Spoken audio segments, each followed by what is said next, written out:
Oh, Solo, I made a mistake on the notes on number 800. That did not have any awards. That's for a different film. So Okay.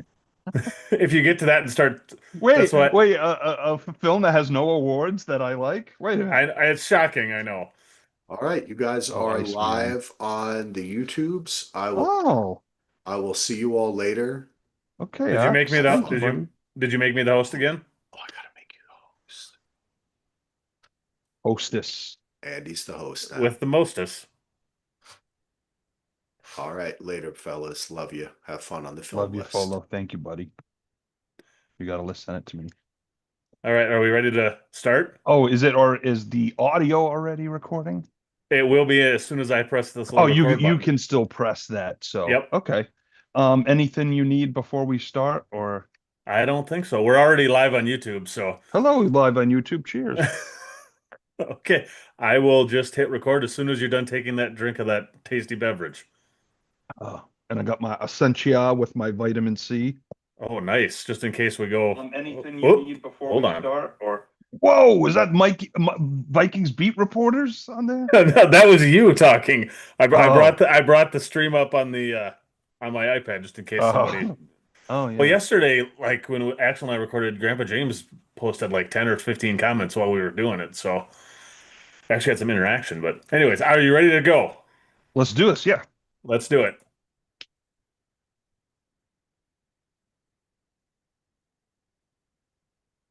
The film list. You got a list? Send it to us. DVRpodcast@gmail.com. And hello, folks, women, countrymen, and people from all over, all yonder, across the pond, and crikey. It's the film list. Yes, I'm Heath Solo, and today we'll be counting down my 1,000 favorite films of all time, but we're not doing all 1,000 tonight. We do it in 10 film blocks.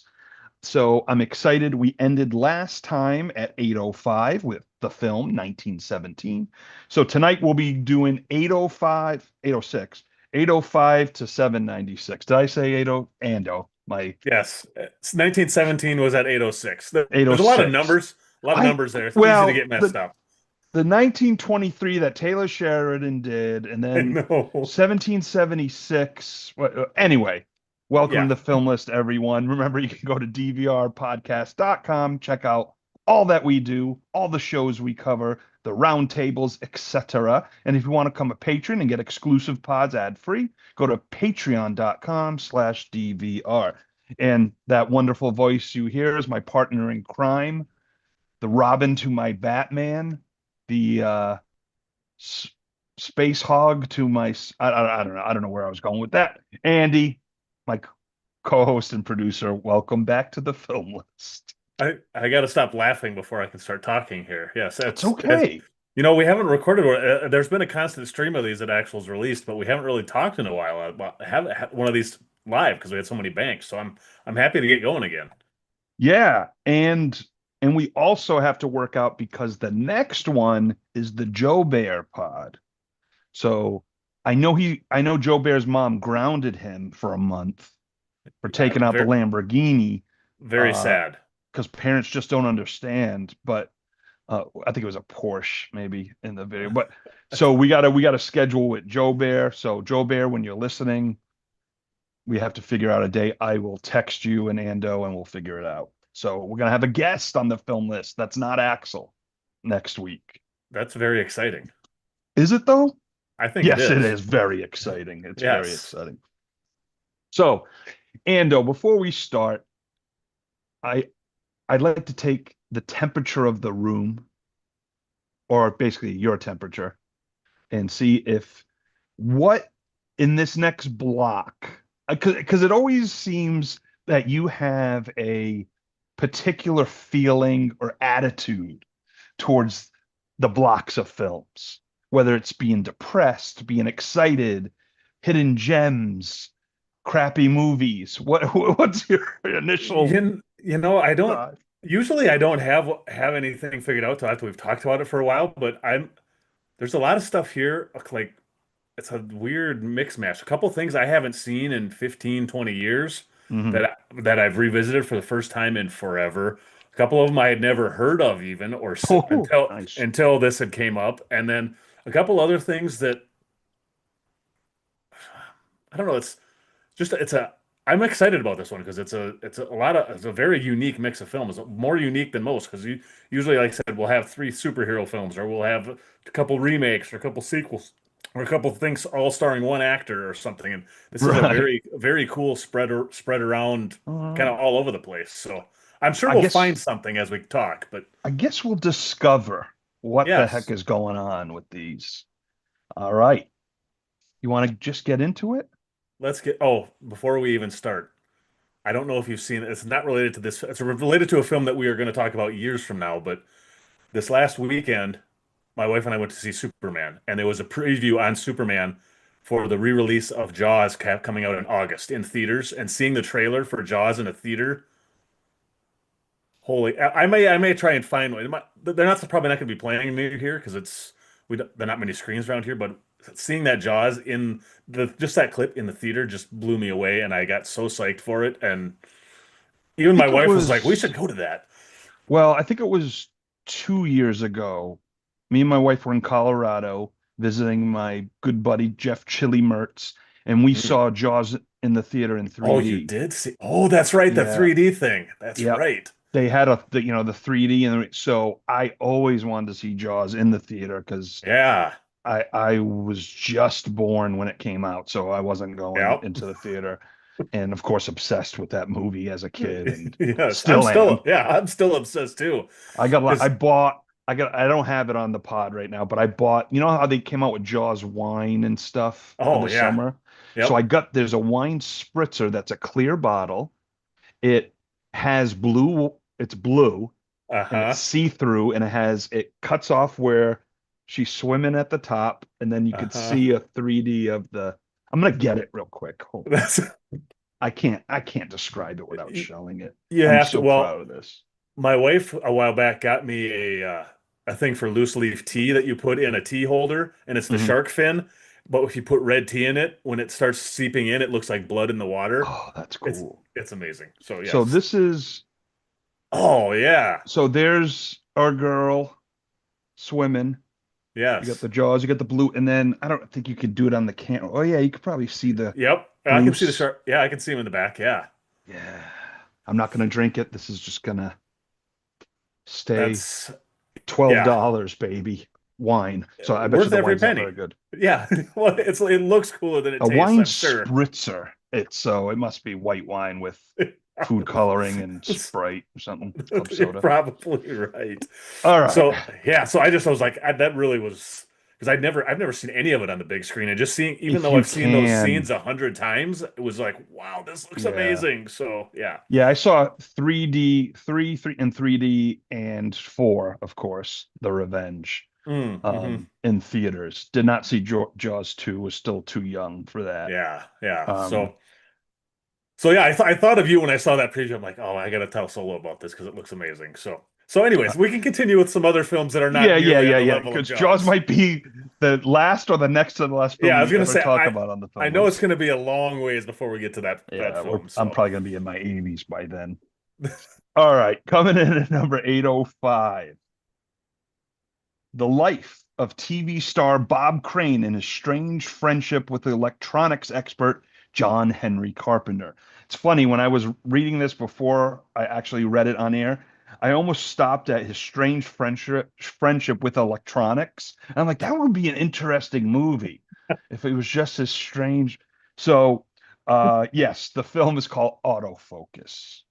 it had a limited release October 18th, 2002, wide release 2 weeks later, November 1st, 2002. Made $2 million on a $7 million budget. Directed by Paul Schrader, who is more famous for being a writer, actually. He wrote Taxi Driver, American Gigolo, Raging Bull, a lot of Scorsese stuff. He's only directed American Gigolo, Cat People, and Affliction. Well, and then Dominion Exorcist. So Oh, this might be one of his most well liked directing. Well, and First Reform, sorry, in 2017, that was a lot of people loved. But written by Michael Gerbosi, who only has one other writing credit, an episode of L.A. Heat back in 1999. So based on the wow. book The Murder of Bob Crane by Robert Graysmith. Also Star- wrote What else did he write? Zodiac. Didn't he write Graysmith? Oh, I think you might be right. I think he wrote one of the Zodiac books. I think no, the Zodiac book that Fincher based the movie on. Uh-huh. I believe that's Robert Graysmith. I Or you he's might one of the or he has a I know he wrote a book well, on and I want to say Zodiac might have been written up based on a couple different books put together, there I was think. a okay, well there oh you mean the I might be movie? wrong. Yeah, the Okay, movie. yeah.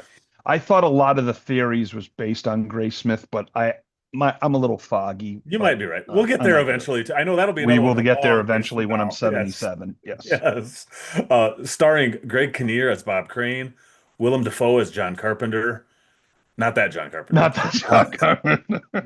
Rita Wilson as Anne Crane, Maria Bello as Patricia Olson, Rob Liebman as Lenny, Michael E. Rogers as Richard Dawson, Kurt Fuller does an awesome Werner That's Kemper. brother. Yeah, yeah, must be. Ed Begley Jr. as Mel Rosen, Michael McKean as video executive, Catherine Dent from The Shield as Susan, and Robert David Crane, also known as Bob Crane Jr., as interviewer. All right. Autofocus. Solo. So it's a quirky, weird little movie, but I had no idea Bob Crane, star of Hogan's Heroes, which my dad loved, Yep, my I dad still love, watches that on a nightly my basis, wife still loves watches it. it. Yes. It is such a big hit, and I didn't know much about his life because I would sometimes get confused with him and Chuck Barris. Oh, I was yeah, the like, Gong wait a Show minute, guy. is Yeah. this the Gong Show? No, no, no, he's not a CIA operative. But and I didn't realize how intense Bob Crane was off screen with his video recording and sexual endeavors, Yeah. and it basically ruined his career and ended his life. Um, Yep.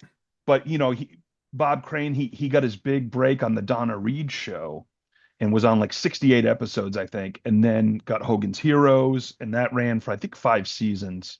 I think like Hmm. 68 to 73 or something. Yeah, it's something like that. Yeah, it's late 60s to early 70s. And then of course he was murdered in 79, I want to say, or 78. One of those years. Yeah, it was quite a few years after Hogan's Heroes had finished. Yeah, so and no one's ever the murderer without spoiling. Do we ever know who murdered him? I think we think who murdered him, Yeah. but that man was acquitted in the 90s. He was on Hmm. trial for it. But anyway, so I've just been fascinated because of the shock value of what Bob Crane. I mean, he's the Hogan's Heroes guy. And it just, the film's not like the greatest film of all time, but I don't know. I really like the way they did it. It was done in a way. Again, I always come back to this. The only other way I think it would have been better is if David Fincher directed it. But That's well, and that's, I hadn't. This is one I knew. I kind of knew the story. I knew Bob Crane was a weird guy, and a lot of the. I knew there was a lot of weird stuff that had happened with him, and I knew what this movie was about. And I had never. It's one of those ones that we've tried a few of these over the time. Like I never really had the desire to watch it, even though I knew what it was, and I'm guessing it's probably pretty good. So I watched it here. I don't know, a month or so ago. After I saw it coming up on the list, I'm like, I'll give it a shot. If I don't watch it now, I will probably never watch this film. So right. I I really liked it. My only complaint is the ending is so rushed. Like the last 10 or 15 minutes. That's why it's at That's yeah, that 8:05. because the first two thirds it is so like it makes you feel like you want to take a shower the whole time. Yeah. It's just kind of this nasty, like, oh man, you just feel bad and you feel like you're in this underbelly of society kind of thing, even though you're not because he's still in doing the Hollywood acting and all this stuff, and he seems to be this like living the double life thing. And the performances are all great. Willem Dafoe at his creepiest best. Greg Kinnear does an amazing Bob Crane, Yeah, he and like I really said, does. all the cast members that play the cast members of Hogan's Heroes that make appearances are all great. I mean, they all do really cool impressions and not even impressions, just acting. And so Right. I hate to say love. This is not really a movie you can love, but it was really, really good. And my only real complaint was I think that last 10 or 15 minutes could have been another 25 or 30 minutes. And I think it would have, because it just felt so rushed at the end. I'm like, oh, that's over? Yeah, That's my that only real complaint with it. and that was the only reason why this film isn't higher on my list is Hmm. because I felt a little it felt wait, what? okay, they showed the part. Oh, that's it. Yeah. And So, my guess too is like the budget was only 7 million. It probably would have been better with Fincher because Fincher could have got 50 million to make this well, yeah. probably, I and he would mean, have had time to film more stuff and I flesh it mean, out a it's little bit more. tongue in cheek because I think David Fincher would probably make almost any movie better. Yeah, that's You true. know, but I think this would be a type of movie where I could see him doing, but really going dark Yeah. and really, but Or does it the need other, to be darker? I don't I was know. gonna say, or PTA. This reminds me a lot of Boogie Nights in a lot of Oh, ways, this could but be a not PTA joint but too. not as Yeah. obviously not PTA. It just doesn't have that feel, but it does have. It feels like a lighter, not lighter even, but like a less high quality version of Boogie Nights in a lot of ways. I wonder if, because we never, unless you really dig these, because there's a lot of times different directors are attached to projects and it, Yeah. so you wonder if, I don't know if Paul Schrader bought the rights to the book or who owned it and stuff, or if it was passed around. I think he had it for a while. I had some of that in when I was doing research, and I didn't write those notes down, but I want to say he had it for a while. I don't think this was one that went from place to place to Okay, place. okay. So he had the property and okay. But yeah, man, if you haven't seen Autofocus and you like Hogan's Heroes, check it out. And if you don't mind seeing sex Lots escapades and and creepy and be, Willem Dafoe. being recorded by ancient technology. Well, that was because that's even with that, like some of that, that's a lot of that stuff is in Boogie Nights too, same kind of stuff. So Yeah. it was just it's almost like I said, another version of a Boogie Nights type of story with a murder mystery stuff Well, thrown it's in. around the time too in the 70s where Yeah, pornographic films were really, I just mean, just getting very it like started. Yeah. Hmm. mainstream popularity. Yeah. Because then you had, I guess like, early to mid 70s, they were showing porn in regular theaters. It wasn't like Yep. some drive-in in Yeah. frickin' East Yeah. Capiche where you That's had to go, or the one Pee Wee Herman frequent. exactly But right. so yeah. Do anything more you want to say? I don't. I think I don't know if there's a lot more to say about it. It's not. This isn't a movie film you can really. It's kind of like a lot of biopics. The other, Yeah, it's not like the shirt Willem Dafoe was wearing in the fourth yeah, scene. it also another film that it reminds me of a little bit that we talked about is The Founder, where it's that Yeah, with Michael Keaton, where it's a good biopic, but it's something about it just doesn't quite hit that next level. All the performances are great, the story is good, but it just isn't quite. doesn't go to that. Yeah, That's because I was trying to figure. You know how we were talking about films and grouping like those '90s thrillers, or yeah, like you have the autofocus is one of those films. Like, yeah, there's those films that the acting's great, the writing's good, it holds you, and then maybe just a little off for not yeah. getting to that next tier. Well, And that's in that group. And I want to call them the straight to video movies, but there's that genre that is just they're almost and great. I think a lot. I think there's a lot of biopics that fall into that. Yeah, maybe it's more of the And biopics. I'm Yeah. guessing a lot of it's because people want to try to be faithful to the story, but also don't want to take all these crazy chances most of the time in a biopic because they respect the people or whatever it is. And it Yeah. because when I think of my all-time favorite films, there's not many biopics that are up that high, like in my top 100. I'm sure there's some. Off the top of my head, I sure can't think of a whole lot. So Yeah. That's a good question because I'm trying to think. Well, I guess was the Aviator considered a biopic, or is that? yeah, I that guess would it be. kind of is. I mean, I Born on the 4th of July. Yeah, okay, That's yeah. one. That's Well, a and the thing with the one of the with that too, though, it's not as based on as famous of a person as Howard That's Hughes true. Yeah, Ron or Kovac. Yeah. Bob Crane or Yeah. so. Right. I don't know. Um, We'll have to we'll think about that. I'm sure we'll have more biopics along the way. well, But one that will come later on the film list about Chuck Barris, oh yeah, Confessions of a Dangerous Mind that Clooney directed and mm-hmm, starred Sam Rockwell. mm-hmm, That's a good one. That's one that is in this range, but maybe a little yeah. tighter, a I little haven't seen it in better. a long time, but I would in my memory says it's on a little higher tier than what this would Yeah, be. it's on that next tier bef Yep. before Oscar. This is the great, like it's Yeah. in that before that. So, Yeah. all So right. Well, oh, let's go. before Oh, we go go to ahead. 804, Grandpa James is saying hello in the Oh, group in the Grandpa chat. So James. I'm gonna Hope you say, are you know going what, to Grandpa enjoy James, this. happy Yeah. birthday. I know it's way too early, probably, or it's too late, but happy birthday. So just wanted to Beautiful. wish him a happy birthday. Well, Um, I'm sure this number 804 is going to make him very happy. So, yeah, well, maybe. All right, coming in at number 804, Celine, a vampire warrior, is entrenched in a conflict between vampires and werewolves while falling in love with Michael, a human who is sought by werewolves for unknown reasons. The film Ando and Grandpa James and Joe Bear's mom, Underworld. released on September 19th, 2003, made 52 million on a $22 million budget. Opened at number one at the box office, replacing Robert Rodriguez's Once Upon a Time in Mexico, Yeah. and was replaced the next week by The Rundown. It's the first of five films in the Underworld franchise. Could not believe there's been five of these movies already. Directed by Len Wiseman, it's his film directing debut. He got his start directing Megadeth videos. Um, Oh. he also has done Second Underworld, Live Free or Die Hard, the Total Recall remake. Went to TV for a while. He actually returned to film this year to direct the John Wick spinoff Ballerina. Oh. This is written by Danny McBride, but not that Danny McBride. Okay, real quick.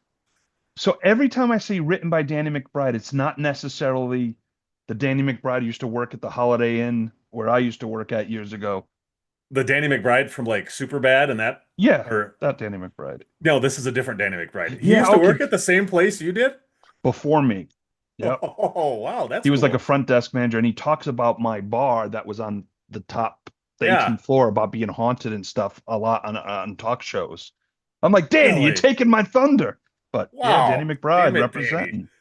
Yeah, this Danny McBride is basically his only credits are Underworld 1, 2, and 3, and an episode of The Outer Limits. And that's pretty much all Oh, he's okay. ever So done. So, any other time I've seen written by Danny McBride and so on, it is yeah, our Danny it's the other McBride. Danny McBride. Yeah, from Tropic Thunder and all hundreds of other I'd shows. call him our Danny McBride. He's our Danny. I'm fine with that. I love Dan. I'm a I huge love Righteous that guy. Gemstones fan. I like Danny McBride. So, this stars Kate Beckinsale as Celine. Let's see, the film debut of Scott Speedman as Michael, Michael Sheen as Lucian, Shane Broley as Craven, Bill Nighy as Victor, and Wentworth Miller as Dr. Adam. Prison Break, baby. Wentworth Yes. Miller. This is Yep. pre or just I think was I think Prison Break it's oh 04, oh I think 05? it's just before this, I think. Just Yeah. before, yeah. Because then he also played, I think, a young Anthony Hopkins in a movie like Yeah, before. Like, he got more stuff after this for sure. yeah. Um, yeah, Underworld. So Yeah, Underworld. I own all five movies. I bought the set real cheap, but I've only seen the first one. Uh-huh. Like autofocus, I didn't see it in the theater. I saw it in my home video in the comforts of my own player. Yeah, this was a DVD one for me for sure. But I like thought visually, I'm like, this visually looks great. I love Kate Beckinsale. I'm in. And I really like this film. It again, it's in that tier. I Depending on the day, I think this movie is amazing, or yeah, it's good. Like it's weird with this film for me. But I had to put it in here because I love the visuals. I love the dark, the rain. It's Just so dark. Not dark like thematically, just dark visually. visually, it's very dark, kind of So like The dark. Crow, maybe. Like it's Yes. like that kind of uh Blade Runner without the fluorescent lights. Yeah. You know, Well, I mean, this is one I hadn't watched since probably, what year did I say this came out? 2003. 2003. I probably haven't watched this since 2004. I went back and watched chunks of it today because it's been so long. And I mean, the first thing I think of is, okay, they were definitely riffing on The Matrix and on Blade, the first two Blade films for Right, sure, right. with the Yeah. color schemes and a lot of the action, especially Matrixy action. And I mean, Kate Beckinsale looks just as good in leather. She could be in those Matrix films easily. I mean, the way she looked, just a Yeah. lot of that. So that's really what it gave me the vibe of it. It's one of those films that then there was a lot of these in that early 2000s too that had a good budget. They looked good, and I think I totally agree with you saying there's times when you watch and you're like, I really like this, and other times like it's decent. It's not anything. Yeah. That's Yeah, because well, I mean, yeah, well, it's Romeo and Juliet with werewolves and vampires is basically what the story Right, is. So right. I like this film. It's a lot of fun. It kind of, I'm eager. I, Let me rephrase, Your Honor. I don't know if I'm eager, but I do want to see the other one. I know eventually I'm sure the other films get really it bad. I don't know. it must really get deep into mythology stuff because when I was looking at stuff on YouTube on here, there was a whole bunch of videos that'd be like the underworld mythology, all five filmed explained, and it's like an hour and a half Oh long crap. videos of Okay, yeah. just So there talking must be mythology stuff. So they must really go deep into it. And I don't think Beckinsale is in all of them. Well, and one of them so is a prequel, I think, too. right. One of them, there's this actress, British actress. She was with my girl Michelle Lukes for a season on Strike Back. She was on Boston Legal. She's in a film Doomsday. She looks like Kate Beckinsale. I can't remember her Oh, name off the Doomsday bat. rings a bell. She's the Rhoda. yes, yes, Yep. Rhoda Mitra. Like I think she's in one of the Underworld films as I don't know if it's the same character, or like you said, a prequel or something. But I think she plays one of. I think she because she kind of it's got the Kate Beckinsale She look. actually does look. I didn't never thought of it that way, but yeah, she definitely does. Yeah, she's in Underworld: Rise of the Lycans. She plays a character named Sonia, so it's a different Oh, character. okay, a different character, maybe a sister, or maybe they just wanted the same kind of look. Yeah. Um, Hmm.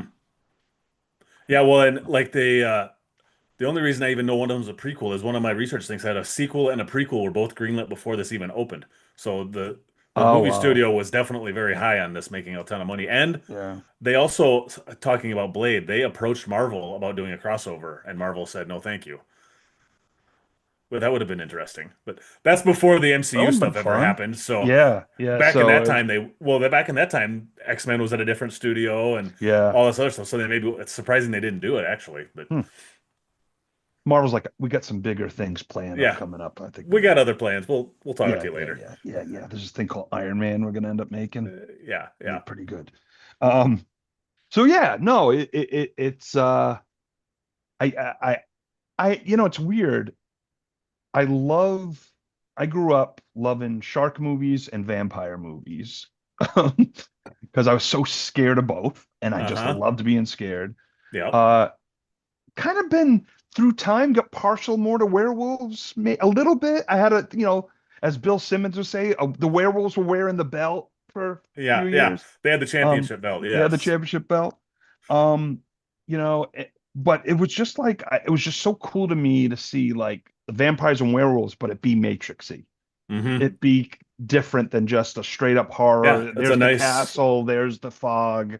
You know Yeah, what I mean? it's a cool spin on it for sure. And like I said, this is one actually where I could see them down the road doing some type of reboot of this with a little bit more, I don't want to say prestigious director, but somebody else that could Right, make right. this one. There's actually a couple films on this, and one of them on this list that we're going to talk about that actually did have that happen.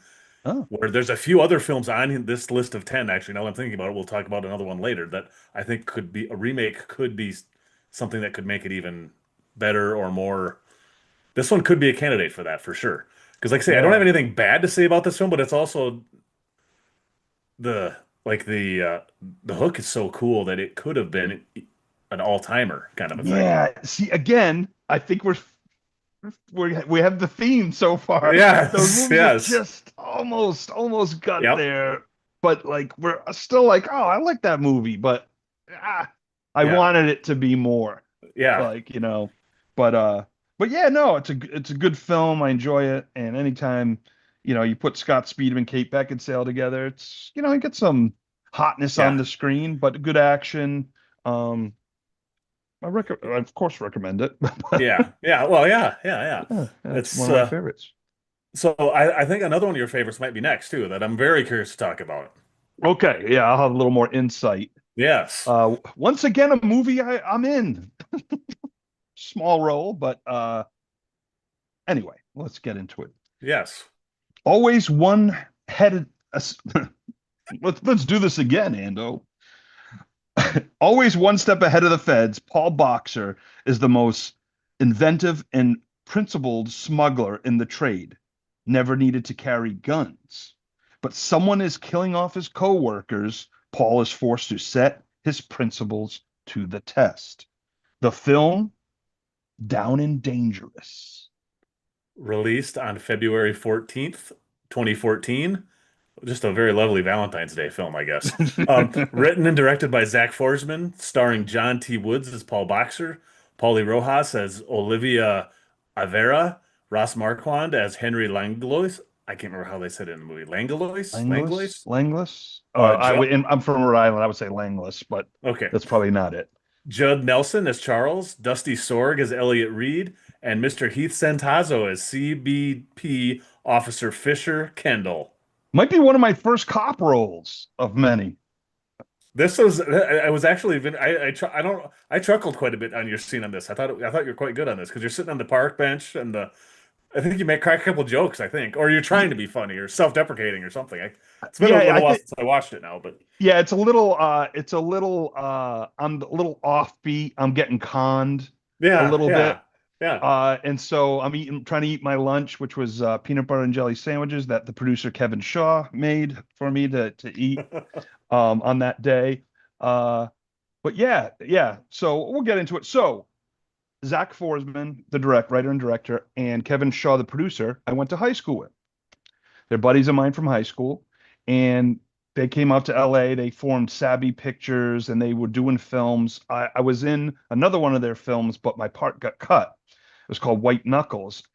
And John T. Woods, who plays Paul Boxer, the lead in this, and who's a producer as well. He collaborates a lot with Zach.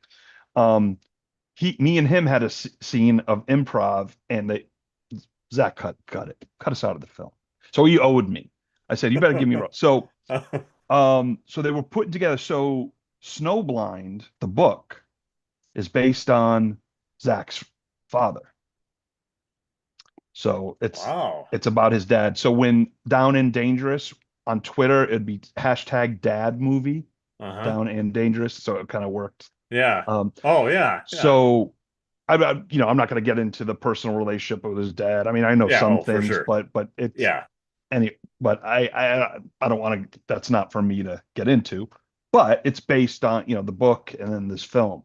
So when I heard Zach was fine, because I knew about his dad in the book for a long, ever since I probably known him, because I think it Hmm. came out even before, because I met him in the '90s. So I think it was maybe the '80s. I can't remember the time frame. So they raised money on Kickstarter, and then Zach's wife, Jamie, she edited the film and got a lot of work from editing this film. This film That is was very well edited. the Kickstarter thing was one of the things I was going to ask you. There wasn't much for IMDb trivia, but one of them says the entire film was crowdfunded on Kickstarter. The whole thing was? $30,000. Nice. Um, but I think too what helped, I think a lot of the equipment maybe Zach and Kevin owned. So Yeah. I Don't think have there big was, rental they fees and edited all it. that. They Yeah. edited. They didn't have to pay for an editor. I mean, they Hmm. had themselves, but they were very good at working. Calling in favors, working Hmm. whatever they did to shoot this. Zach and Kevin were just ever since high school. They would make movies and stuff, and they're just so talented. And I really love this film, even if I wasn't in it, because again, when you know the filmmakers and you're closer to it. But I see how Zach works, and I've been dying to work with him again. But it's been 11 years, Zach, or maybe even longer. Come on, buddy, get going. Uh, I'll have to send him a link to this podcast so he can listen right. and Well, shame what I him. do is I joked on with John Woods and stuff. I'm like, come on, let's because I think we're talking about Mindhunter because this movie's very Michael Mann influence with colors Oh and yeah, for shots. sure. I You can know. for sure tell Um, that. and I said I was watching Mindhunter, and I'm like, you know what, Zach? I said, John is your William Peterson, and I'm your Dennis Farina. And so I was like, why don't we make a movie called The Heist Brothers, where me and but our real names are Heist. Anyway, um, and Paulie Rojas was a big actress in Mexico. I think she did a popular version of Wizard of Oz, I want to say. She is Um, really, really good in this film. I thought she she's was awesome. she was super sweet, and my scene is with her. Mm-hmm. and she comes in because she's just regular, and all of a sudden she pumps up the accent and comes in, wants stamps in her passport, and I'm like, wait, what? What's going on? I'm eating my lunch on the dummy. Um, but yeah, and then of course this is right before Ross Marquand got Walking Dead and Marvel and Mm-hmm. everything. So I think his two of his biggest things Ross did, well, he was Paul Newman in Mad Men, and then Oh, yeah. he's the greatest impersonator, Yeah. Yeah. impressionist. Impressionist or He's been on impersonator. Yeah. Kimmel. I might have His talked about this on another pod, but he's been on Kimmel. his stuff on Do Kimmel is so freaking I hilarious. mean, he is Amazing. amazing. So I first saw this film. It made the Dances with Films Festival, which is a Hollywood film festival. So we saw it at the one of the Chinese, not the Chinese theater, but Mm-hmm. there's like six Chinese theaters Yep. or whatever. I've been down. I've never been to the theater. I've been out with the time I was in LA, we went down and walked through all that. So I know what you're talking about at So least. So Dances with Film Festival is a very good festival. So that's where we first saw it, and then we did the question and answer after it. But it was funny because when this came out, I go, wait a minute. The first film I ever did, Calling Bobcat, was at the Dances with Films Festival too. So that's I was kind right. of like, it's kind of funny. It was like, hey, my second film here. Um, Uh-huh. but it, and then they got Judd Nelson. He does the prison stuff. So Yeah, they're with Judd Nelson. in the Um, inmate. Yeah. Dusty Sorg, another great actor. He, if you he was in Westworld for I think a couple episodes, the first or second Oh, okay. season. I'll let me look up He's here. he's worked a lot. He's been in a few of their films. Um, Oh shit, he's from Minnesota too. oh, Nice. what you Hugo, know? Minnesota. Awesome. Okay. But I love the Reservoir Dogs influenced scene in the back seat after a gunshot. Yes. Zach actually is the one. So he introduced me to Reservoir Dogs and True Romance. He was the one. Oh, yeah. We were doing, it was after my freshman year of college. He was shooting a vampire film. And I played one night, I played a jogger. Like I gets eaten by the vampire. The film was Uh-huh. called Cold-Blooded. I don't know if it ever came out, but Jason Rex, another guy. It's funny. Jason Rex was the director, and his best friend or really good friend was this guy, John Miller, who I went to college with and moved out here to LA. He was one of the group guys in the group who moved out. And but like I didn't know he knew Jason Rex. And then all of a sudden I see him working on the film in the summer. No, I met him there and I said, "Yeah, I'm transferring to the film program." He goes, "Oh, I'm in the film program at Syracuse." And I'm like, "Wait, what?" So it was kind of that connection there. So It's a small world, isn't it, I know, sometimes? I know. It's I'm like, crazy. "Wait a minute. What?" Um, but that was what this Cold Blooded was one of the first films. It was the first film I ever did, even Hmm. before I did student films. So it was the first film. I'm like, oh wow, this is a film set. This is how people do it. Okay, and it was so was my really got bit by the acting bug. Of Yeah. course, my face was all bloody, and so I came home at 6 a.m. and my parents thought I had been in an accident because I didn't tell them I was.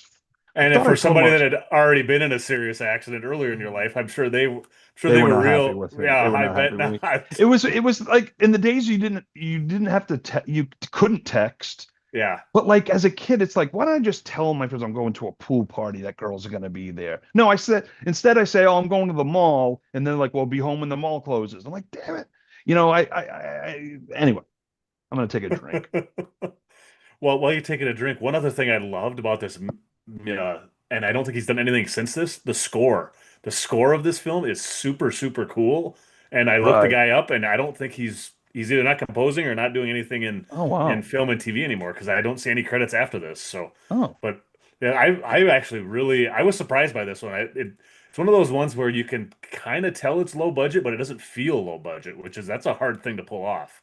There's some action sequences that I'm like, freaking Zach, man. He Yeah, pulls it off. Like, I think so it's one where little Paul Blart money. just That's sliding and so yeah, he made this film look above and beyond yeah. I was what very it impressed with it. costs. I mean, Hmm. this I always talk about Star City Murders and what we did for a low budget, but they did more action and more just it visually Down and Dangerous, I thought was I just I loved it.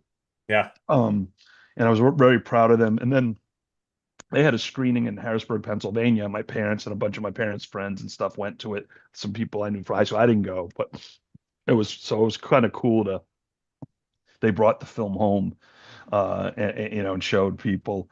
Um, but yeah, Ross Marquand. I had so we there was another film festival in downtown LA we ended up going to, and Ross was there, and I brought my friend Michaela.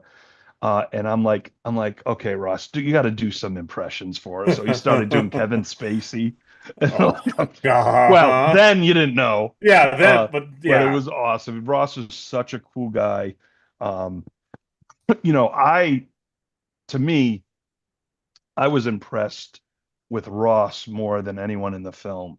And Paulie was great. Don't get me wrong, but Ross, that scene, um, uh, in the hotel room, with whatchamacallit, what's her name? I'm friends with her. Oh my God, uh, Yvette Carrera, I believe is her last name. Yvette, is it Let me Yvette see here. Carrera? I believe is her name.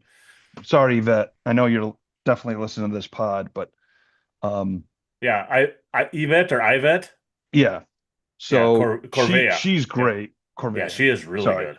She's fantastic. And Ross, and when you find out he's FBI agent and he's in the hotel room with her, I was like, because I didn't know Ross until the screenings and we met and Oh yeah, because everything. you wouldn't have had I didn't have any any scenes scenes with with him. Yeah. him. So like I didn't know anything about Ross. And then I saw him in the picture, and then I actually went up to him and I'm like, dude, I mean, he just had this presence about him. And I Hmm. was like, damn, he's good. And so, I got to talk, and we're not best friends, but we became Yeah. friendly, followed on the Twitters and all that. And Uh-huh. then all of a sudden I see him on Walking Dead. And I'm like, you son Yeah. of a bitch, congratulations. No kidding. You know, Well, I can tell you this, my son is going to be very impressed because we're going through the Marvel films right now with him, and mhm. the next film is Infinity War. So when his scene in Infinity War comes on, and I can tell Luke, and I say, "You remember that guy that you always pointed at the poster downstairs? My friend that I podcast with, he knows him. So you will very very much impress All Luke. right, good, good. Yeah, drop it. Drop it. Yes. Yeah, Oh, you I gotta for drop sure the will. that's awesome. But yeah, no, and it was just like, just again, I actually asked Zach, because I knew he was doing the movie. Hey, you got a role for me? And he's like, Uh-huh. nah, I don't think I do.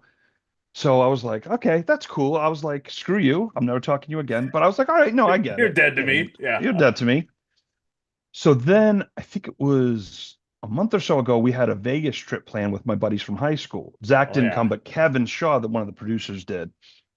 And, he's one of our friends.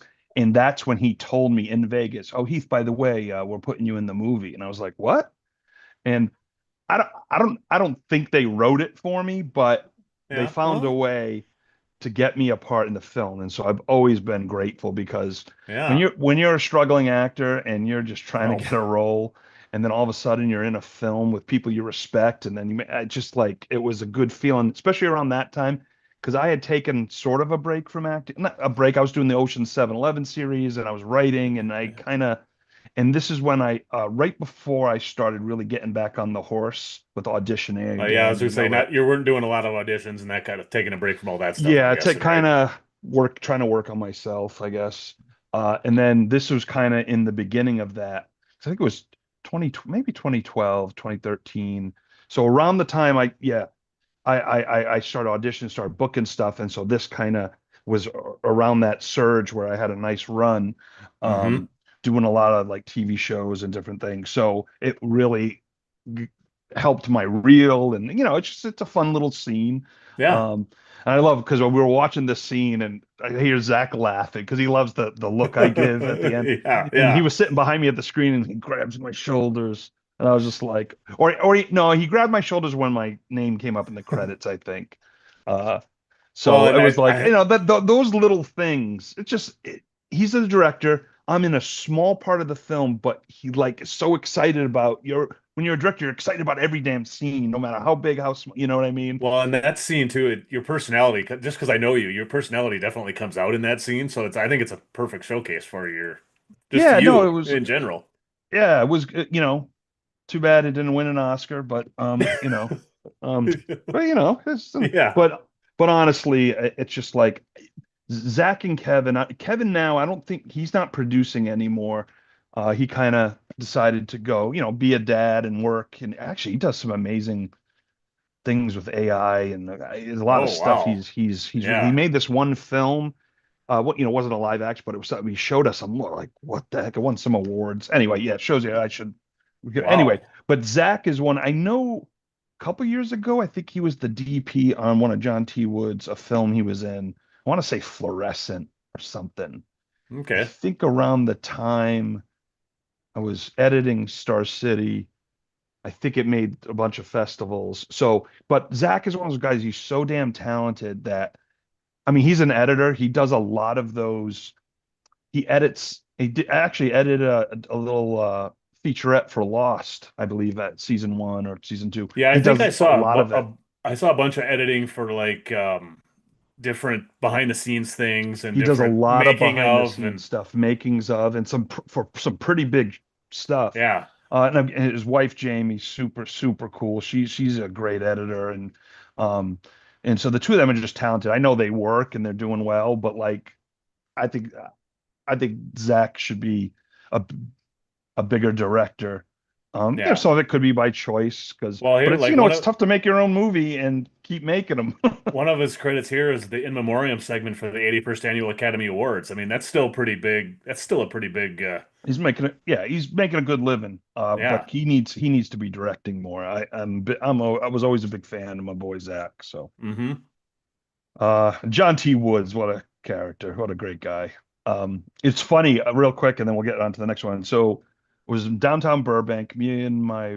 Well, I think, yeah, me and my wife were going to get some brunch, and there's this place called, I was say Gran Torino, Granville, and sitting outside eating, it's packed. We're like, oh, the wait's too long. It's John T. Woods, some friends, and it was around the time there's this AMC show about the priest. He was like a badass priest or something. Yeah, the one written by Seth Rogen's one of the creators of that show, I Is he think. really? Seth and his writing partner, Preacher. Isn't it called Preacher, Preacher? Yep. preacher. And I looked at John and I go, you know, I was seeing the trailers for Preacher and I thought it was you. I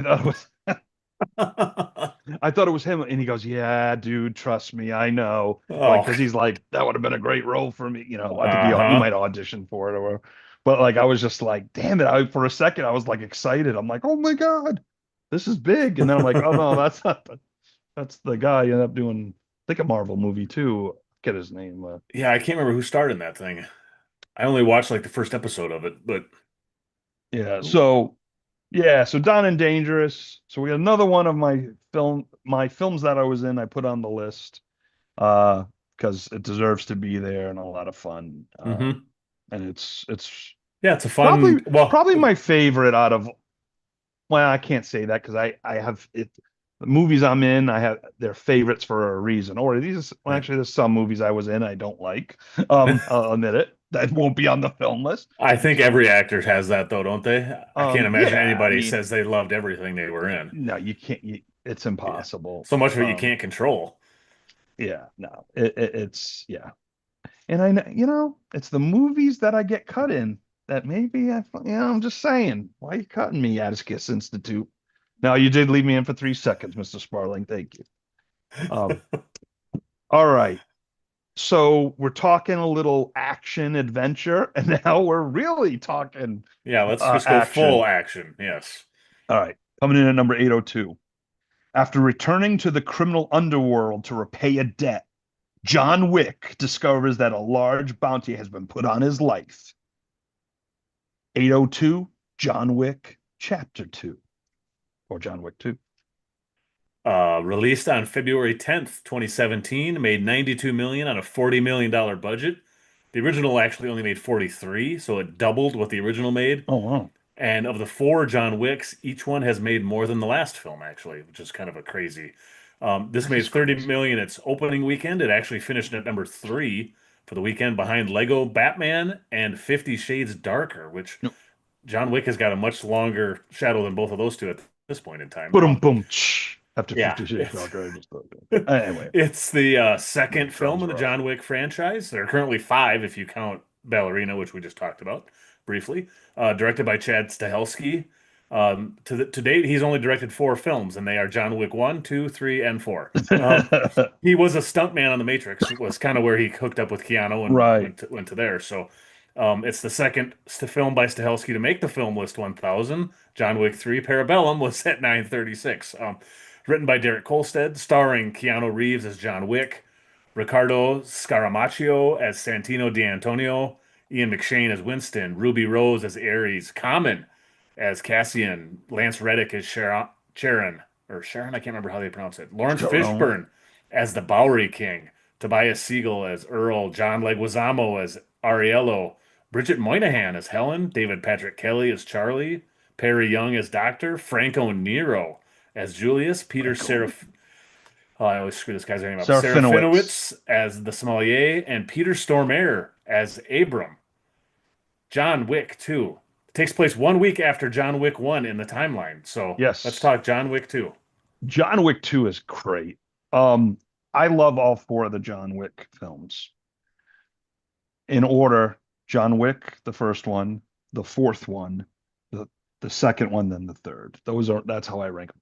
Okay, so I have been saving John Wick 4 because I think I saw it coming up at some point in the I think future. we So talked about this when we talked about John Wick 3. yeah, because I hadn't, yeah, and that's why I've been waiting. So it's sitting on my shelf. The Blu-ray is sitting All on my right. shelf. Wait, I'm waiting till we get a little closer before I watch it. So You'll when you watch John Wick 4, you'll know why it's my second favorite because it's batshit crazy. And it perfect. blew me away. It may not be the Yes. best film, but the action is through the Well, freaking roof. so far of the Wick films, the 3 that I've seen, each one of them I've liked, but they all feel like I could like them even more. So I'm hoping the added craziness, I will like the fourth one the best. See, But I liked 4 for different reasons. oh, Because I well, think two and let's talk about yeah, four we'll when we talk get about to it when we four. talk about 4. Okay, let's talk Yeah, about 2. yeah. Thanks, Ando. You way to rope me I'll in and I'll keep me. reel it back in. Hey, I know how we can both fall down the rabbit hole real quick. So Oh, if we I don't always nip it at do. the bud, we're in trouble. Yeah. So yeah, two's great. It for a sequel, I was like, huh, okay, because I mean, we've gone through how many runs where the first one's so awesome, they come out with a sequel and it's Weekend at Bernie's 2 or whatever. Yeah.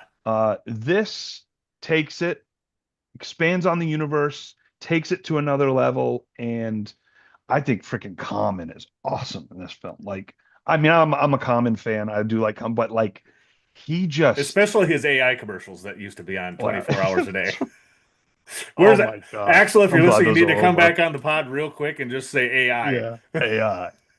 Um, but yeah, the action's great. The story, I mean, it's hard. This one in particular, it felt like because the first one just blew me away. It blows you away, and then you come back for the second one, you're like, this blew me away too, but in a different way. I just, there's of course more craziness that's going on, but I kind of liked the story getting a little deeper, and you learn more about the Well, John Wick world. I think of the 3 I've seen, this is my favorite of the 3. Oh, I okay, liked how, like you said, I liked how this one, especially over the first one, I like how it just expands the world more. right. And we meet Lawrence Fishburne and the freaking, the scene in the mirror, like the mirror room action scene that's like Enter the Dragon That's stuff going on insane. is so awesome. Yeah, Just for that part alone, I'm like, man, I think that's one of my favorite. And part of because I remember it more. Number 3, I remember watching and I remember liking, but I just don't, in my mind, it doesn't have that same feeling I had when I watched 2. So yeah. John Wick 3. I think when he's in I think it's some not a museum, but in some place in those action scenes, I'm like, wow.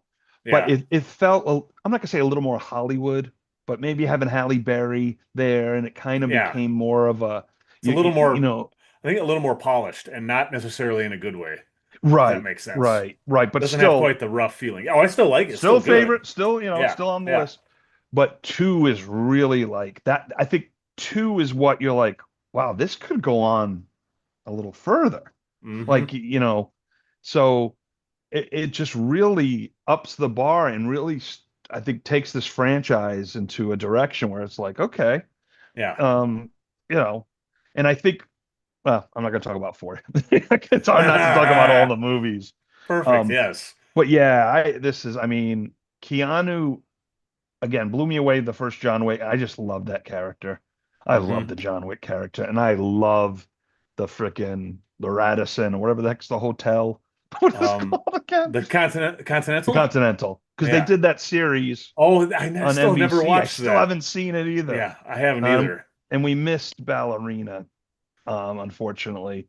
I did want to see it. I heard it was, I've heard mixed I've heard some things. people that say it's amazing, and other people are like, "Yeah." Actually, I think it's directed by, well, yeah, like by Len Wiseman, who we just talked about from the Underworld. So, Yeah, but I've heard there's some crazy, awesome action scenes in it. Some people I know that love yeah, it. So, but they might yeah. just be I'm action gonna, junkies too. So, yeah, we'll see.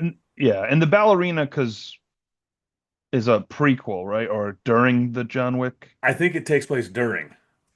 Okay, okay. During I don't know if it's in between 2 and 3 or 3 and 4. It's somewhere in that It's timeline, I think, around there. where Okay, it's okay. yeah. It's Yeah, like a side quel or the whatever you end want of to call it. four kind of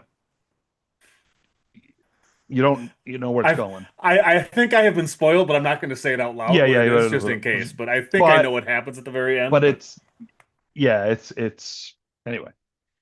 we'll get there. Yeah, We'll get there. we'll get there. But no, two. Oh man, I when the John Wick movies happen, like I didn't expect for me to fall in love with a new action franchise as I did the John Wick franchise.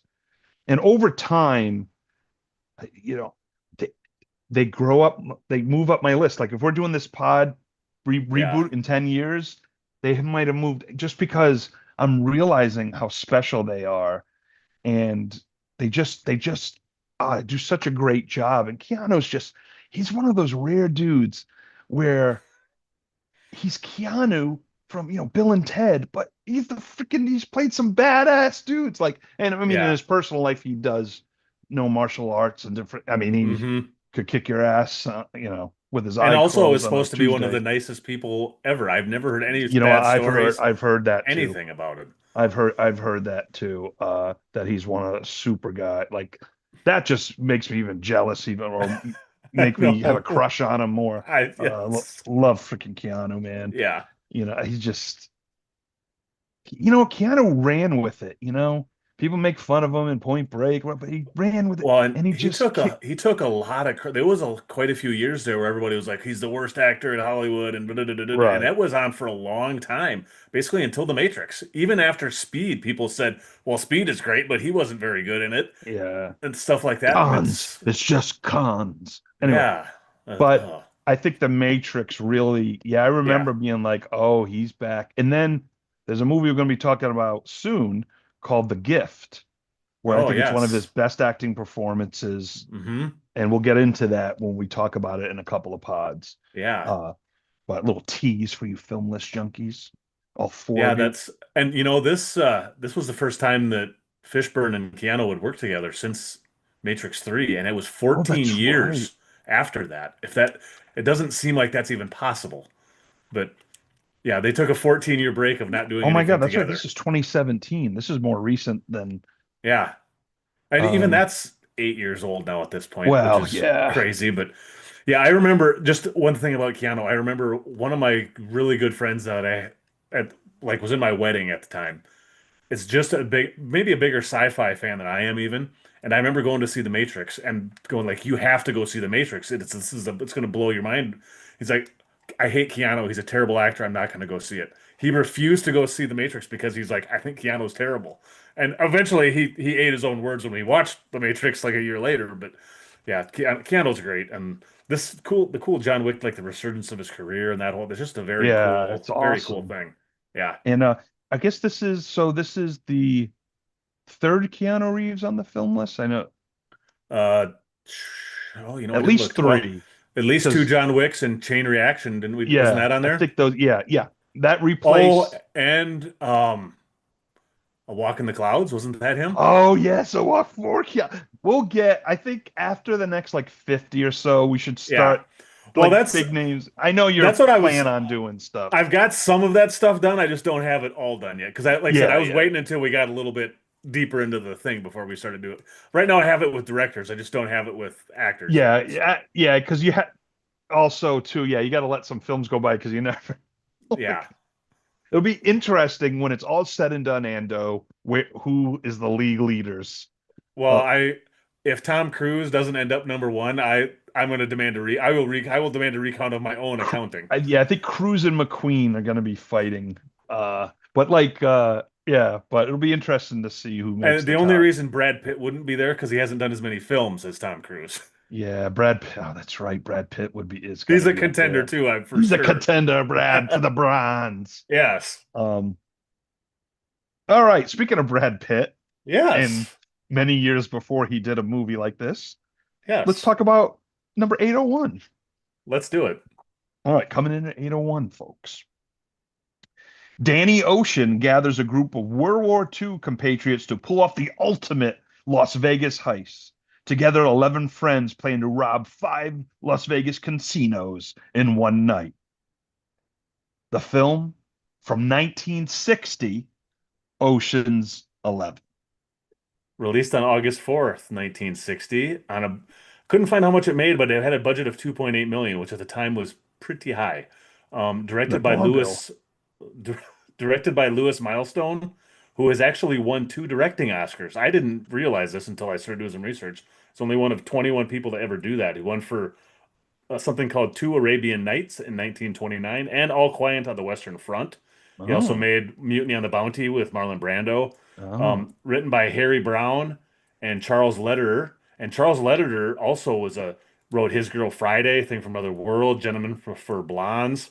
This was ghost or uncredited writer Billy Wilder on this as well, oh, who was wow. so they brought out the heavy hitters for this one too. Starring Frank Sinatra as Danny Ocean, Dean Martin as Sam Harmon, Sammy Davis Jr. as Josh Howard, Peter Lawford as Jimmy Foster, Angie Dickinson as Beatrice Ocean, Richard Conte as Anthony Bergdorf, Cesar Romero, the Joker, shows up as Duke Santos, Joey Sorry. Joey Bishop as Mushy O'Connors, Akeem Tamaroff as Spiros Asabos, and Henry Silva as Roger Cornell. The original Ocean's 11. All right. So Of course, first saw this at home. Uh, John Wick 2 saw it in the theater. Just I like to that was a Blu-ray watch for me. So okay, okay. So I didn't watch this until after I saw the remake of Ocean's 11. that was my first question because I didn't see this until after the Okay. original as well, I knew that or the Clooney, remake. Soderbergh, Clooney and the boys were making an Oceans, and it was all Frank Sinatra hangout film with Dean Martin and everything. And that's what this film is. They basically shot this movie in Vegas. I think they did a bunch of Rat Pack. Sorry, I get them confused. Rat Pack movies where it was just they just wanted to hang out, have a good time, and make films, and they were doing the Vegas circuit and And all that. when they were doing this too, they actually, according to Frank Sinatra, they were actually performing at 8 and midnight every night, and then would film from 3 a.m. to dawn. That's great. That's Well, and it shows. yeah, oh yeah, for sure it So does.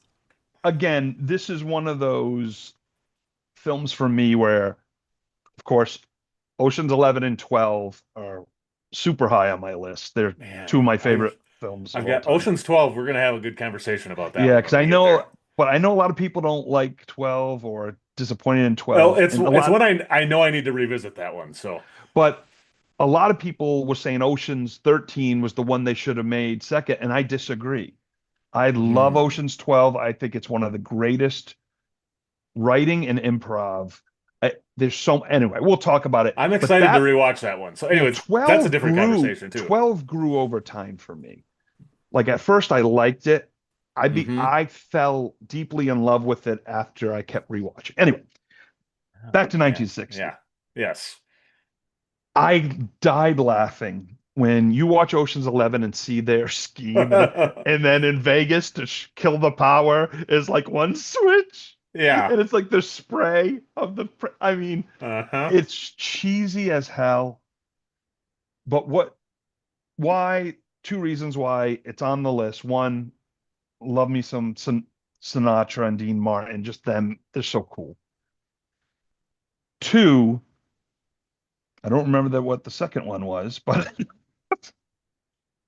oh, I love the ending. I think the ending, that's what makes this movie. That's why it's on here. That's I easily was, the best part. it's a Yeah. tough one to watch when you didn't grow up with these guys. I appreciate it more and stuff, but I know I would have loved this film if I was a teenager in the 60s or whatever, early 20s.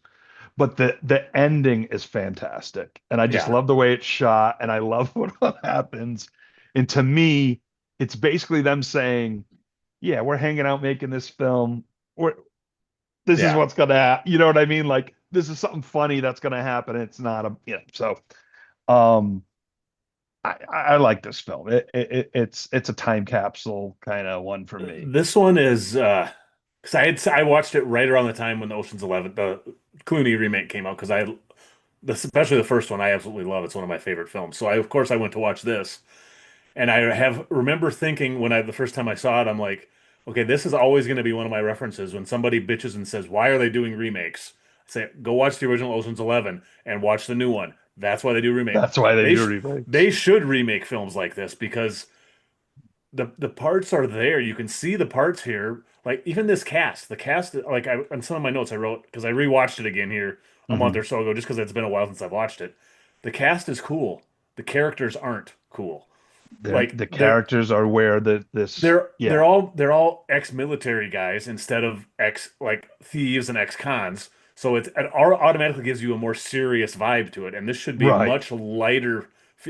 In times it feels heavy. Like one of the guys has cancer in the film and Yeah, things yeah, like that. it's It's like heavy. this. It shouldn't be this. I didn't think it should be that heavy. It should have been lighter. But it also there's other parts that are really great. Like there's very cool time things. Like one of the quotes somebody.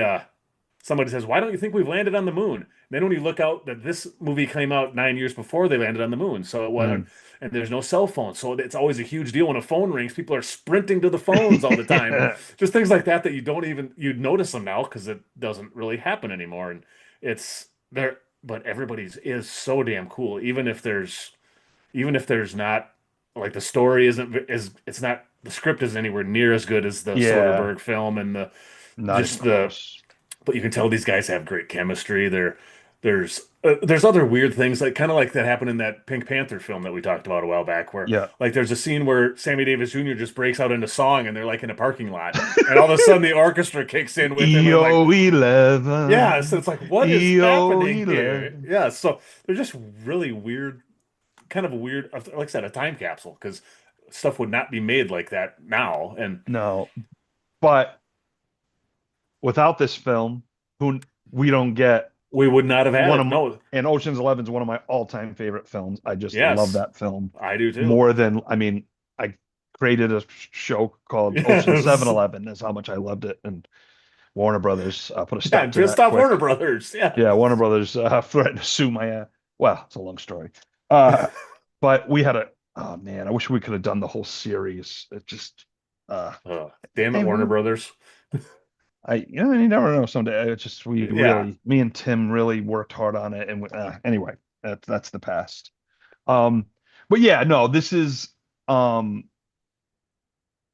pre my nostalgia, but for me it's just like I just I don't know. I just love seeing them all together and having a good time. It's like you said, a great premise, great idea. Characters didn't necessarily hit. They're just maybe they're too cool for I don't know. But it's the writing and the semantics are a little funny, but the ending's great Yeah. and it deserves to be in here because, this is one I'll watch from time to time just to see some of the I icons on the I screen. I I may do that again at some point too, because and one other thing I wrote down that I wasn't really from I knew her name but didn't really familiar with her performances. Angie Dickinson is awesome in this film, Yeah, and she's I was shocked with how great because I'd heard the name but I couldn't have said what anything that she was in off the top of my head or anything, and I thought she was really great. And yeah, it's just it is still fun, but like I said, if you compare it to You can't, yeah. the It 2001, it's like, oh, it it's not looks even in the no, same it's a league. pebble compared to a boulder. I mean, that's the thing. If I learned to appreciate this film for what it was, for the Hmm. time and what they set out to do. Yeah. And I even appreciate even more what Clooney and Soderbergh and Brad and everyone Oh, did because they took that concept and same type of concept, their buddies, Matt Damon, bunch of, Yeah. but they made it It's amazing. Like it's just like, holy crap. yeah, it's just it's yeah, I don't know. I can't wait until we get to that film at When that I'm point too, and we 97 can and we're talk talking about yeah, about Ocean's 11. and we can talk more comparisons to it because yeah, it's amazing how Yeah. much it's Yeah. like I wish when Hollywood does a lot of these remakes they would do things like this where they go back to these films that have got the potential and And there's a granted ton of them. yeah, There's a tons and ton of tons them of those that of things. films out there that you watch and you're like, okay, I liked it, but man, what if you took that now and oh my Yep. God, it can make it, Hmm.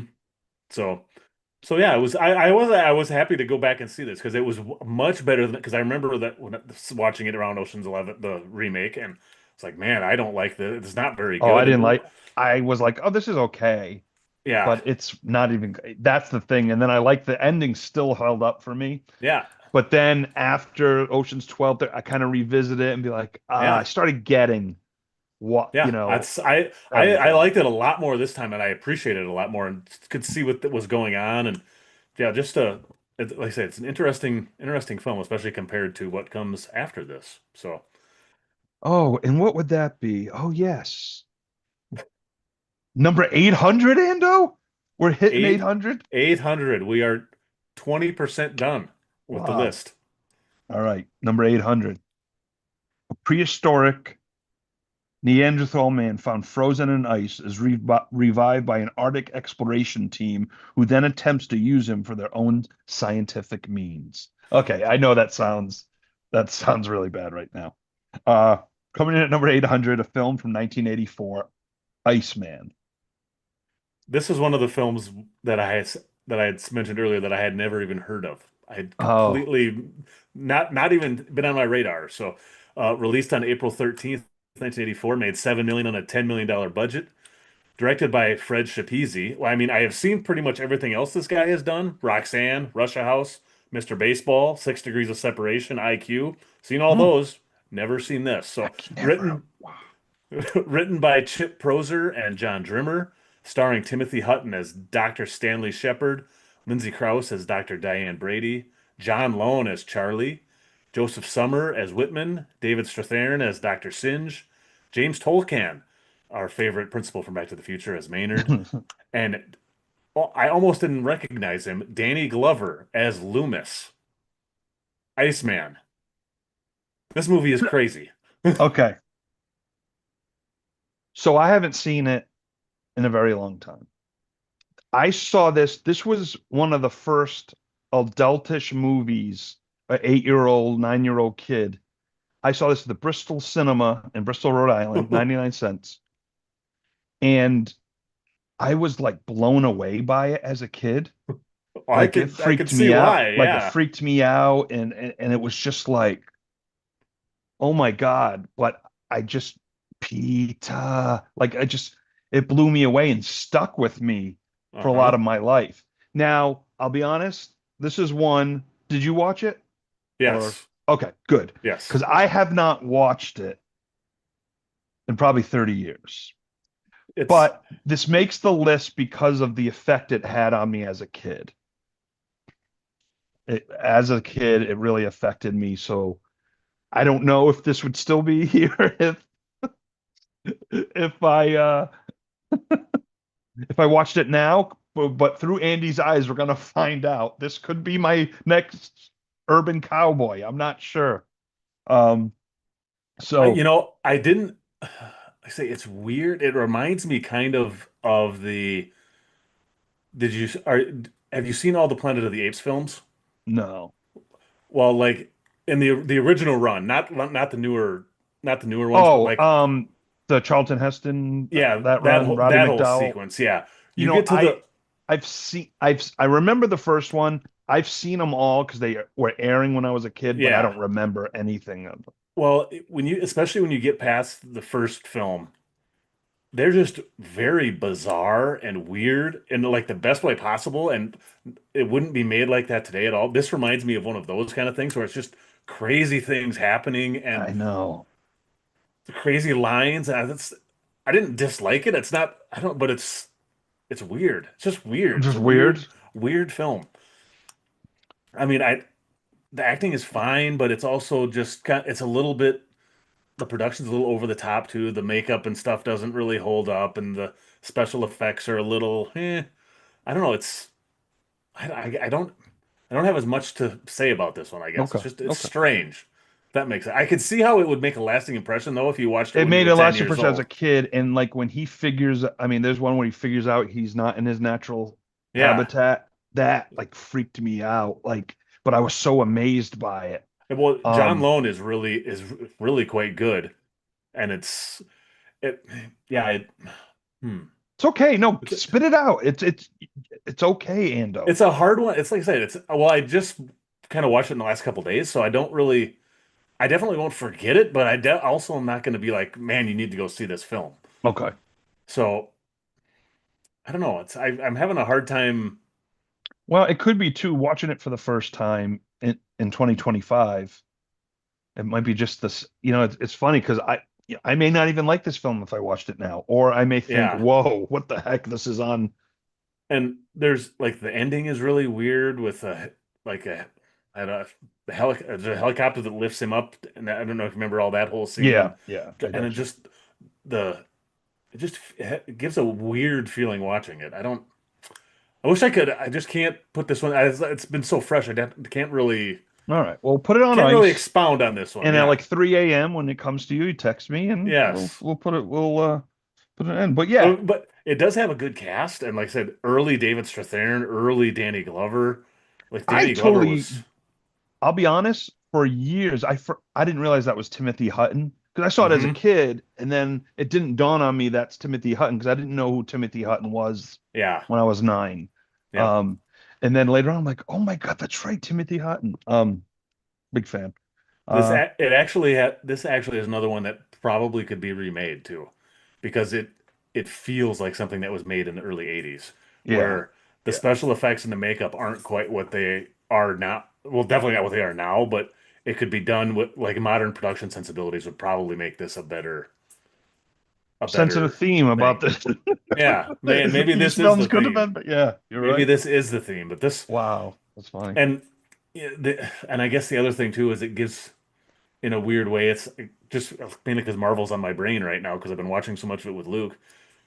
A lot of like Captain America type vibes because it's waking up a guy that's been frozen and all the. Right, So right, some of it's right. kind of like I don't know if this is because like they play it straight like it's a science super scientific thing. And like, would this really work this way? And Yeah. I don't know. It's a See, hard that's film why I to loved it because it was based on Captain America. All well right. and yeah. So I don't know. I just don't have much to say about this film yet. I That's just have to okay. think about it some more. That's So okay. Ando, it's okay. We don't have to gush over yeah. every film. There are some films that you're like Solo. I just didn't dig, or it was weird, or that's okay. That's okay. And maybe That's we should okay, go man. on. Maybe, Because I want to say 90% of the stuff I like you like. So you're yeah, all right. yeah. It's good to have a 10%. Well, like I said, I don't know. I wouldn't even say that I dislike this. It's just that it's It gave you a strange kind of weird strange and weird. I don't know if reaction. that's not bad because I love a lot of strange things. It's just I don't really have a lot to, I Oh, don't know. Like interesting. the plot description is kind of what it is, and Yeah. but it's made with Ando 80s. stumped Yeah. on the film list. I like it. Very Yeah, just rare. Does happen. made with an 80s sensibility, so it's got 80s music and 80s Oh, it's acting very 80s. styles and Yeah. 80s. So 80s. it's yeah, it's kind of is what it is. I know this next film. I have lots I can say about this film.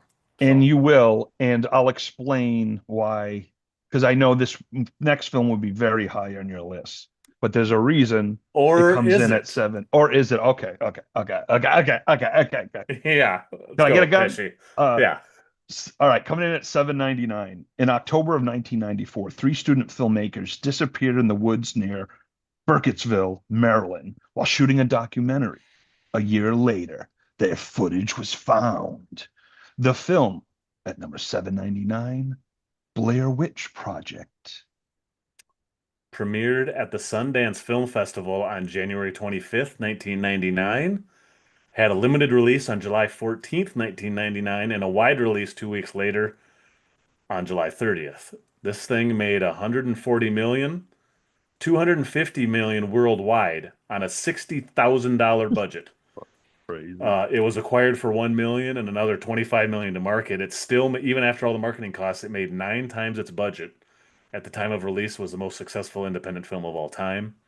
It never hit number one at the box office, but was at number two when it finally released wide. And The Sixth Sense actually replaced it after its first week. So Oh. this and Sixth Sense were at the box office at the same time. It was the 10th highest grossing film of 1999. Um, it is the first of actually three films in the Blair Witch franchise. I have never seen the third one.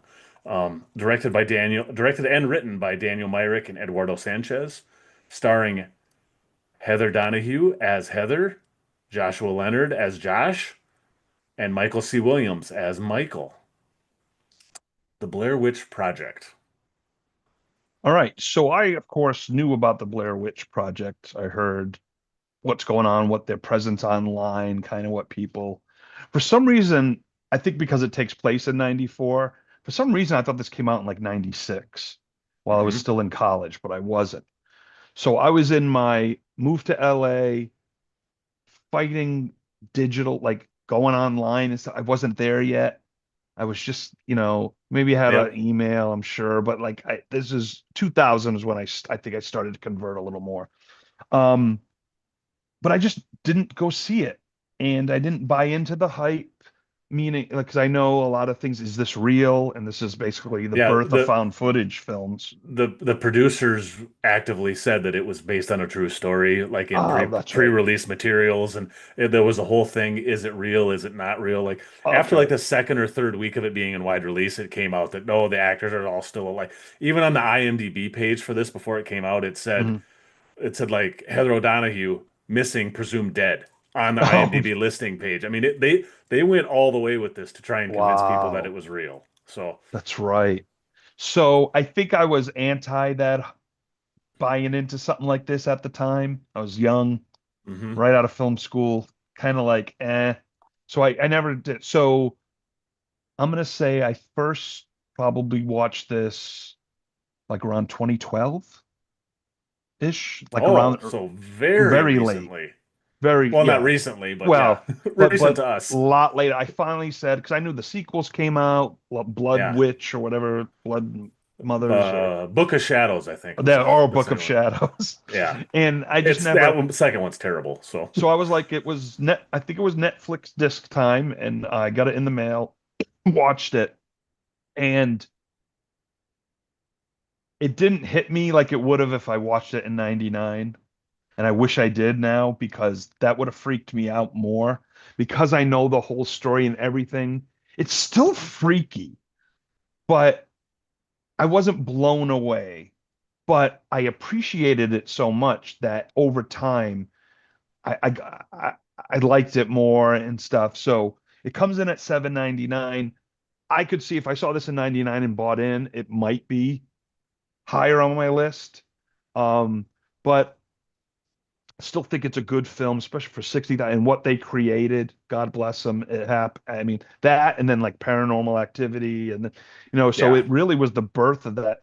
And then we got saturated with found footage films. Uh-huh. I guess Yeah. Cloverfield. I do like Cloverfield, Yeah, but a lot of the there technically was a couple like way before this, like in the 80s, but like Cannibal Holocaust and some of those crazy yeah, yeah, gore. yeah, But yeah, yeah. you're right, this is really what kickstarted that whole in the Mainstream. 2000s. Yeah. And this film is like if I would have had a list 20 years ago of my top 100 films, probably would have been in there. It's not now, but it is one of my top five film going experiences ever. Oh, okay. I In the like that. theater, I had moved back home and I was at home. Was I living at home or maybe I was renting at a house down here that I was living at and in 1999 in the summer. But this was before there wasn't really any multiplexes anywhere near here. So there'd be like a one screen here or one screen there, but it was Right, playing right. things like Star Wars or The Matrix. Or, I mean, it was playing big films. There wasn't a big Sure. blockbuster. So, and I was 22 at this time and I live in a small town, and most of my friends were either still at college or were not in the area. There wasn't a lot of people of my age around here, and there was even less for movies. So what I would do was I would drive up to Minneapolis for the day and just go see two or three movies or something. So this day Nice. I remember it very well, and I actually found you can't even I don't think you can see it on here, but I used to keep all my ticket stubs, and I found the ticket stub for Blair Witch. It's in my hand right now when I went to Nice. see it. It was on August 1st, so it was that first wide release. And I also remember this day because I saw this is going to sound insane, but I saw five movies in the theater in one day. I've only done three. Three is the And most I ever did. the films that I saw that day, it was The Phantom Menace, which had already been out for a couple weeks or a couple months at that point, but that was back when they ran for 2 months sometimes. Right, right. Yeah. That was also the opening weekend of Deep Blue Sea, which I saw that same day. Nice. It was like the last weekend of South Park, Bigger, Longer, and Uncut, the South Park film, and American Pie was only out for that's like the second week of that. And the last one I did was Blair Witch Project at like 8 o'clock at Oh my night. God. Yes, and it was sold out, and this was in a because this was right after a giant 18 screen multiplex opened, and it was like a 2 hour drive away from me. Wow, So okay. it was 18 screens, so they're playing everything, you know. The thing was sold out, and this was back when everybody like it still wasn't out yet whether it was real or not real, Hmm. and the actors weren't going out on talk shows yet or anything, so everybody didn't really know what was going on.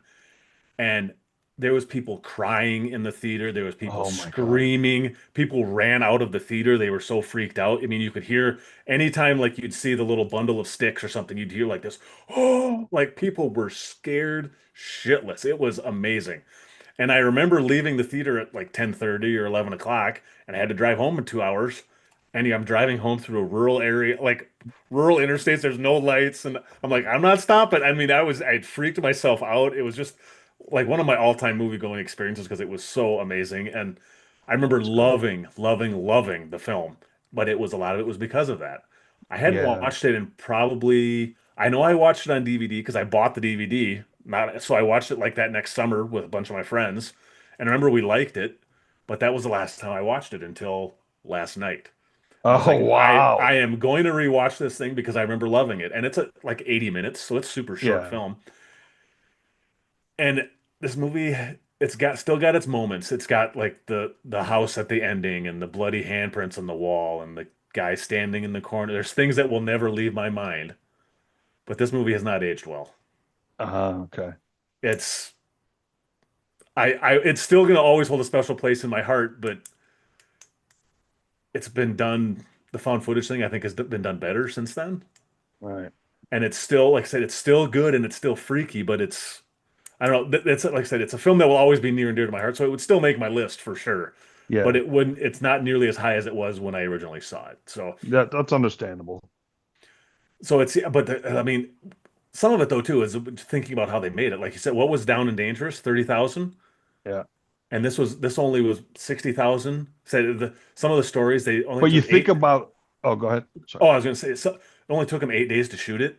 Oh, wow. It's one of the cameras, they returned it to Circuit City for a full refund after they were done shooting. Like all the lines are improvised. The directors would feed them lines occasionally, so it's basically the actors just following a loose story, like Curb Your Right. Enthusiasm kind of thing. And like the filmmaking is pretty amazing, especially back in that time frame. It's just amazing. So it's a movie now that I appreciate more than I like now, if that makes sense. Yeah. Yeah.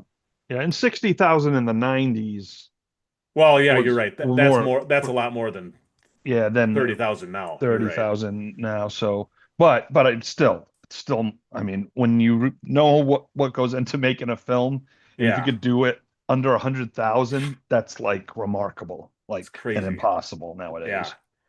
But but yeah, no, this is definitely one And that's when you talk about if you're taking 1,000 movies to yeah. space, you'd have to put this one in. Oh, for sure. For the history of film and everything. Yeah, It's and just the phenomenon it caused. And I'm going to ask you.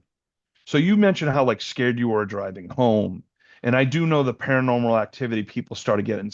Do people don't get scared anymore? They get scared in their homes because think about now. If you saw this now with the knowledge, you wouldn't be scared. I remember well, re-seeing The Exorcist in the theater, and people were laughing, and I'm like, this still freaks me out. Um, yeah. But Well, and I do we? think part of it, I think I know where you're going here, but part of it with this, the difference for this is when I watched it on I remember one of the things in the theater that was so freaky about it, besides not knowing whether it was real or not, Mhm. was the sound. Because when I watched it last night, I Yeah. didn't have my whole surround sound hooked up, but in that theater, I remember like you can hear the sticks cracking and stuff when you're in the tent, and you hear it from the back right, and then the back left, and then all these different and Oh yeah. Because so I had and I because I used to have I don't I just have a sound bar here, but when I used to mhm, live alone, I had the surround sound, yeah. so I cranked that up. And it was completely you're on that huge screen. I mean, when you see Heather and you see the snot running down her face, and it's 2 stories tall, and it's Right. you're in complete darkness. Oh I mean, yeah. you're completely enveloped in it. So part of it, I think it's one of those ones where it really is a theater going experience, unlike anything Just else like that. Iceman for me when I was Yes, exactly like it. So John Lone, I thought was really a and but like my guess, like when I watched it last night, I watched it on the TV right next to me here. So it's on a smaller TV. I had the lamps on and the lights and stuff. If I was, and I was working on my notes. So my guess is if you watched it on a big screen again in a fully dark room, it might still have the effect. And I know all the stuff with it. well, it wouldn't have the same effect, Yeah. but still could have an effect, or would it have an effect on someone who's never heard about it and who's never seen it? Yeah. I could see this one making a resurgence at some point 25 years from now. And everyone's like, have you Right, heard of where this that's whole the thing? big, yeah, yeah. And, but like going to your point of people not getting scared anymore, like what you were kind of bringing up, where it's like, do people, and I've thought about that before too, because I've heard the stories of like The Exorcist now, people Well, laughing my at dad, it. my And but my dad, like it messed it, like he had to like ride his bike home or whatever after he saw it in the dark well, again, and like you, and it was like messed him up for like 4 months. the But first that was a time different time, the 70s, and but even with that though, I didn't see The Exorcist till probably right around this same time because I started getting into horror films in the late 90s. I didn't watch them when I was a right, kid really. And I lived out on that's when I rented a house by myself out in the middle of the country where there was nobody within 2 miles of me. And like anytime the wind blows, you hear the house creak like a freaky old house. That movie scared the shit out of me. And that was like around 2000 when I saw that. So yeah, maybe part of it is the environment. I think part of it also might be now that everybody has you're checking your cell phone or you're doing all this stuff. And it's a this different is when animal, you're yeah. enveloped in it. That's why Blair Witch will be something I will watch again. And the next time I do it, I'm going to watch it in a more The contained rights, environment. yeah. Yeah. With and make sure Brett's next to you Yes. from Yeah. around the couch. I may need to, Brett from yeah, around be the couch. held and yes. So Yeah, it cuddled. definitely, like I say, and like I say, I don't think it's a bad movie by any means. I still think it's a really great movie and it just wouldn't be as high as it was at one time. It would not be in my top 100 or 200. It's higher than what you have it probably, but I don't know. I was part of me was a little sad because I was wondering, like, I wonder how this is gonna, and Yeah, but at the same time, I think it's also a sign of a good movie that I haven't seen it in what 26 years, 25 years, and I still remembered almost all of it. Watching it, I'm like, oh, this is where this happened. A movie that burns yourself into your brain like that has got yeah. to have something going for it. All right. So yeah, Blair Witch Blair Project. Witch, baby. All right. Number 798 is a foreign film set in Central Europe during 2041. A female detective investigates the case of a murdered couple, where a restoration team is able to bring one of them back to life. The film, it's called Restore Point in the English term. God, I forget what the Czech, but I was gonna it's say, a can you Czech pronounce film. the check? Yeah, I Yeah, can. could if I could see it. It's like Poval Mother. I forget what the original, but we'll call it Restore Point.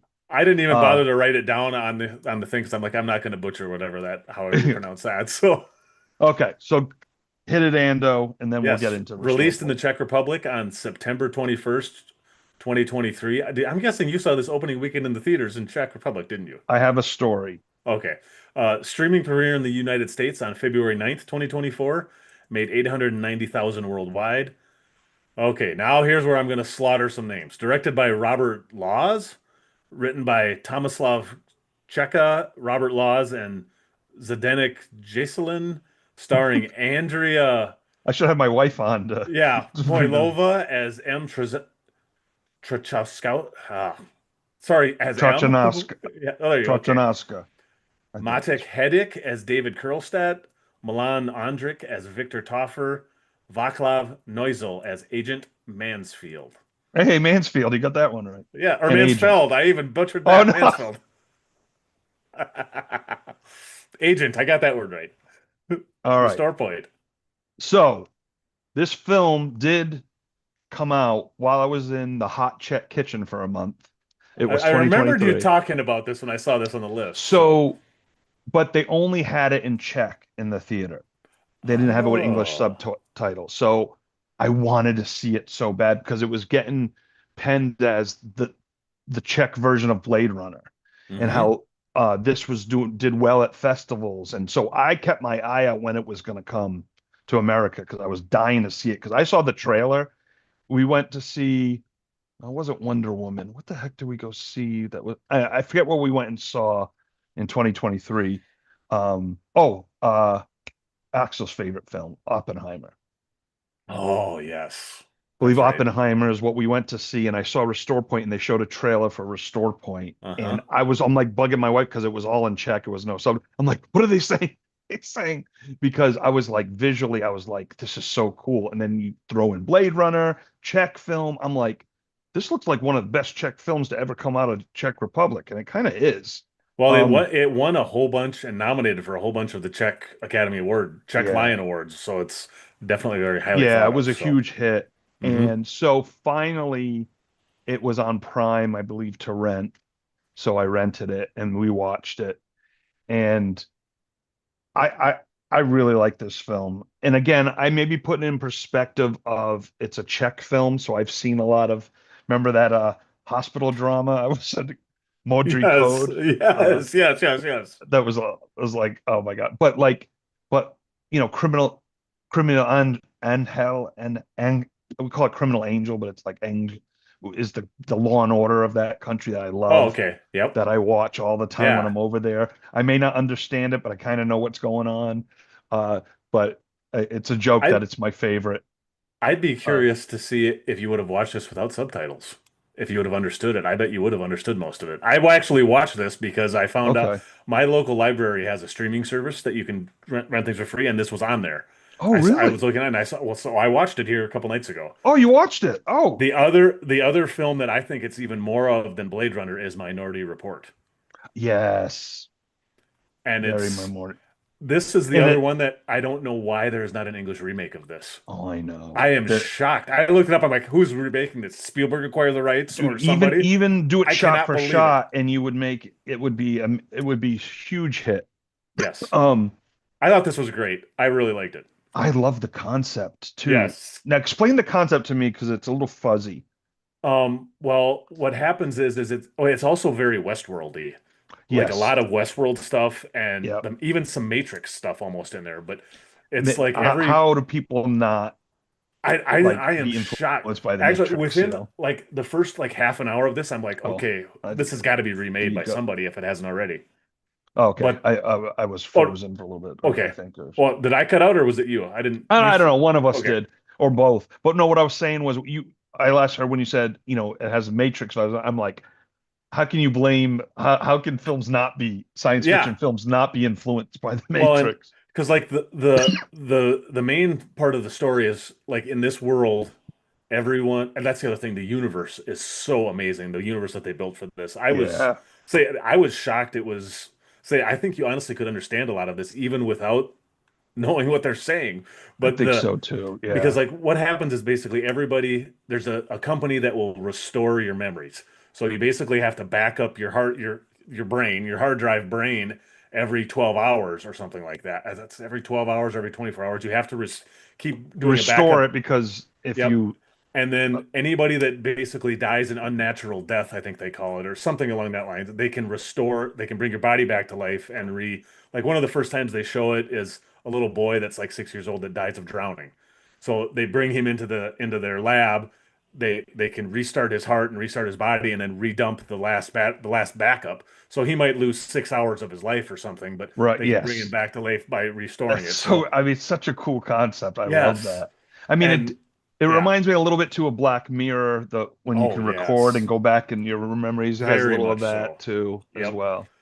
And it's so and basically it ends up being like a murder mystery kind of a thing and why are certain people dying and other people aren't and what's that's kind of how this I almost hate to ruin this because this is when I would tell people go watch Yeah, this why don't thing. we stop it there to get Yeah. people? But seriously, like Restore Point, it's worth it. Hmm.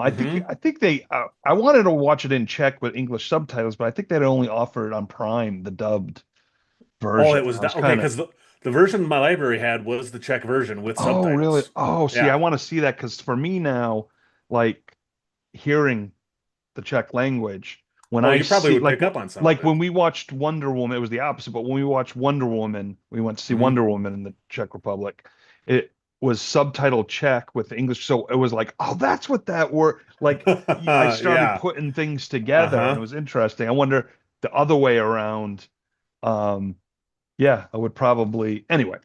But Yeah, yeah, this no, we both highly recommend this film. It's if especially if you're a sci-fi nerd. yeah.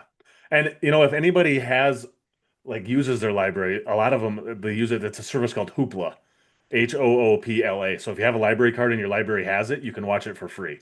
So it's very and not edited, nothing else. So it was very. I like to say I was really surprised. It's not perfect. There's a few things, Yeah, a few storyline things at the end that are a little obvious, right. but it's still like the world is so freaking cool. And if you like Minority Report or Blade Runner or Westworld, it has Yeah, it's elements of got some all of Philip those. K. Dick Yes, it's so good. semen And around this. Yeah, yeah, and I am just shocked this has not been picked up to remake because they could print money with this thing. I know. This would be a huge hit. Put Idris That's Elba and, Kate Beckinsale, I don't know, whoever. it's, This just shows you what I would the be casting. the lead actress in this actually reminded me like of a Czech Scarlett Johansson. Some of the Yes, that's remind what I was I like, said. wow, she looks a That lot like her and kind that's of right. Now my memory's starting to yes. slowly come back to me.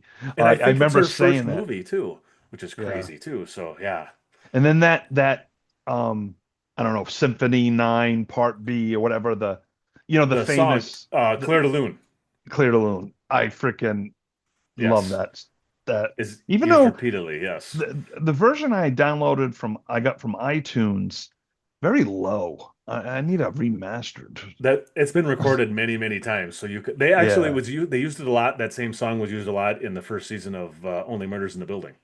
Yes. Yes. Many other films as well that's been used Yeah. in, but yes. So yeah, it's this was I say I was very pleasantly surprised by this one. It really kind of blew me away a little bit with how much I really love Cool. this one. So Cool. Yeah, no, I remember, man, that month we were cleaning out our mom's house doing in the hot check kitchen watching football at 2 a.m. That was restore point time, and I'm like, I kept and I'm sure with all the cool visuals in this, I'm sure the preview looked amazing. I have not went back and the watched the preview. the I'm gonna have to preview do blew that. me away. I go, oh my God. And then I was like, I gotta see this movie. I gotta Well, and I it, gotta rewatch it. and And I couldn't find any budget figures, but I don't think it's that highly budgeted, and it looks amazing. Just yeah, such a this is cool one of sci-fi the universe. yeah, I think it was funded from a couple of different countries or whatever, but Oh, um I think I'm pretty sure. I remember looking in who was funding. It was different production companies actually, I around. think you're right because I vaguely remember when I started it, like instead of when they do the production companies at the beginning, I think there was like 10 screens of Yeah, there was a lot of yeah. funding So from it different it was European funding places. from So yeah. yeah, but All yeah, right. high recommend for Restore Point. We're high recommend, and now we go a little more shallow with our next film. Oh, I see what you did there. I don't know if I did it right, but okay. Coming in at 797. A mere 200 yards from shore, surfer Nancy is attacked by a great white shark, with her short journey to safety becoming the ultimate contest of wills. At number 797, The Shallows. Released on June 24, 2016, made 55 million on a $17 million budget. Opened at number 4 at the box office behind Finding Dory, Independence Day 2, and Central Intelligence, but it earned almost its entire budget back on its first weekend. So, Nice. directed by Jaume Collet Serra, another guy who I hadn't heard of, but I've seen pretty much everything else he's made. House of Wax, Orphan, Unknown, Nonstop, Jungle Cruise, Black Adam. And get this, he is directing, and it's already been filmed, the reboot slash remake of Cliffhanger, starring Lily James and Pierce Brosnan, with no Sly Stallone in it. I did not even know this was happening. It has Oh already been my filmed. Lord. Yes, What? supposed to come out in 2026. Well, there you go. Yeah, so written by Anthony Jazzwinski, starring Blake Lively as Nancy, Oscar Janeda as Carlos, Angelo Lozano Corzo as Surfer, Brett Cullen as Dad, Janelle Bailey as Mom, and Sully Siegel as Steven Siegel. Oh. The Shallows solo. Shells. I So you know know your love of me, shark movies, yes. I'm in love with shark movies, good or bad. Uh, this one did it for me. I liked the concept of her being, it was basically Blake Lively. Like you see people on the phone and stuff, but it's her, the elements, and a shark. And I She's freaking love that. she has said in interviews she was inspired by one of your films, Buried, with her husband. It was a one actor location basically the entire Right. thing. So Yeah, it's buried with a shark, instead of a coffin. I just, I don't know. I was intense throughout the whole thing. I didn't know if she was going to make it or not. And you start talking like, what would I do here? No, go here. No, oh, you can't do that. You'll get, and it was intense. And Blake Lively's not bad to look at either yeah, in intense she looks very situations. very good here. This But is no, I'm another a big Blake Lively fan.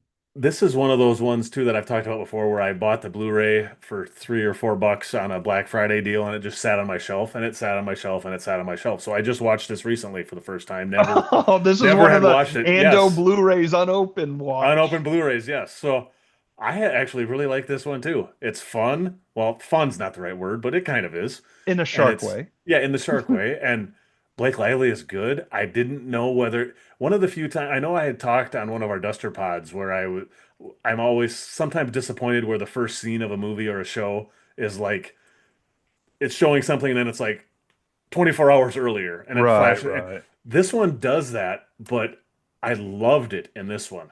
The way right, because you see something, you see the helmet show up with a head in it and nothing else, and you don't know anything else that happened, and then it says like the earlier that day or 24 hours earlier, whatever it says. right. You have no idea what's gonna. I didn't know if she was gonna make it, not make it. I thought the way that it ended was actually super clever. At least the Yeah, ocean part ended, yeah, yeah. and it's another like Blair Witch. It's another short film. I think it's under 90 minutes. It's not very long, but it doesn't Not long need to at be. all. Yeah, It's one of those ones that knows exactly what it is and does it really well.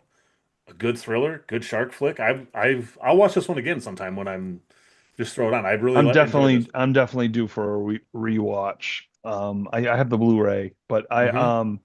trying to think. I'm trying to think where I don't think I saw it in the theater. It's funny. I can remember where I saw a movie in 1987 in Yeah. April, but I can't remember. No, this was definitely a home watch. The when I said I was looking through my ticket stubs yesterday, and a whole bunch of those ones, like the ones in the last 5 or 10 years that are sitting in there, like I don't remember even seeing that in the theater. But like you said, there was a couple of them from like way back in 1997, and I'm like, oh yeah, I remember when I saw LA Confidential in the theater, and I It's rip out the LA Confidential it's funny you say ticket that. stub. My cousin Kevin, uh, big contributor on the DVR podcast Facebook page, whatever it's called, Yes. TV, radio, and film or something. Um, when I went to see when I was back in Rhode Island for Fourth of July, we went through his scrapbook of LA and right before LA, and he saves ticket stubs as well. Oh, So we nice. went through them all, and I was naming, saw that with you. We were blah blah Yep. blah blah. Saw that we oh no, you saw that with your girlfriend. I saw it and Yeah. we were going through the movies from like 99 or Mm-hmm. 98 to like 2000. And Mm-hmm. it was awesome. It was Yeah, I did the awesome same thing. I going went because through I and I'm saw like, Fight yeah. Club with them, Mm-hmm. first Lord of the Rings. I mean, Yeah. Gladiator. We saw so many movies in that time frame together, and it was pretty cool. I'm so glad he saved those stubs. Yeah, it was so funny because and it was the same thing with me. It's like I remember exactly who I saw those films with and exactly which theater it was, and a lot of theaters aren't even around anymore. And yeah, it's Well, I think the super cool. difference So now is we consume many more movies in a year than we used Yeah. to at Yeah. home, Hmm. 79% of it or whatever.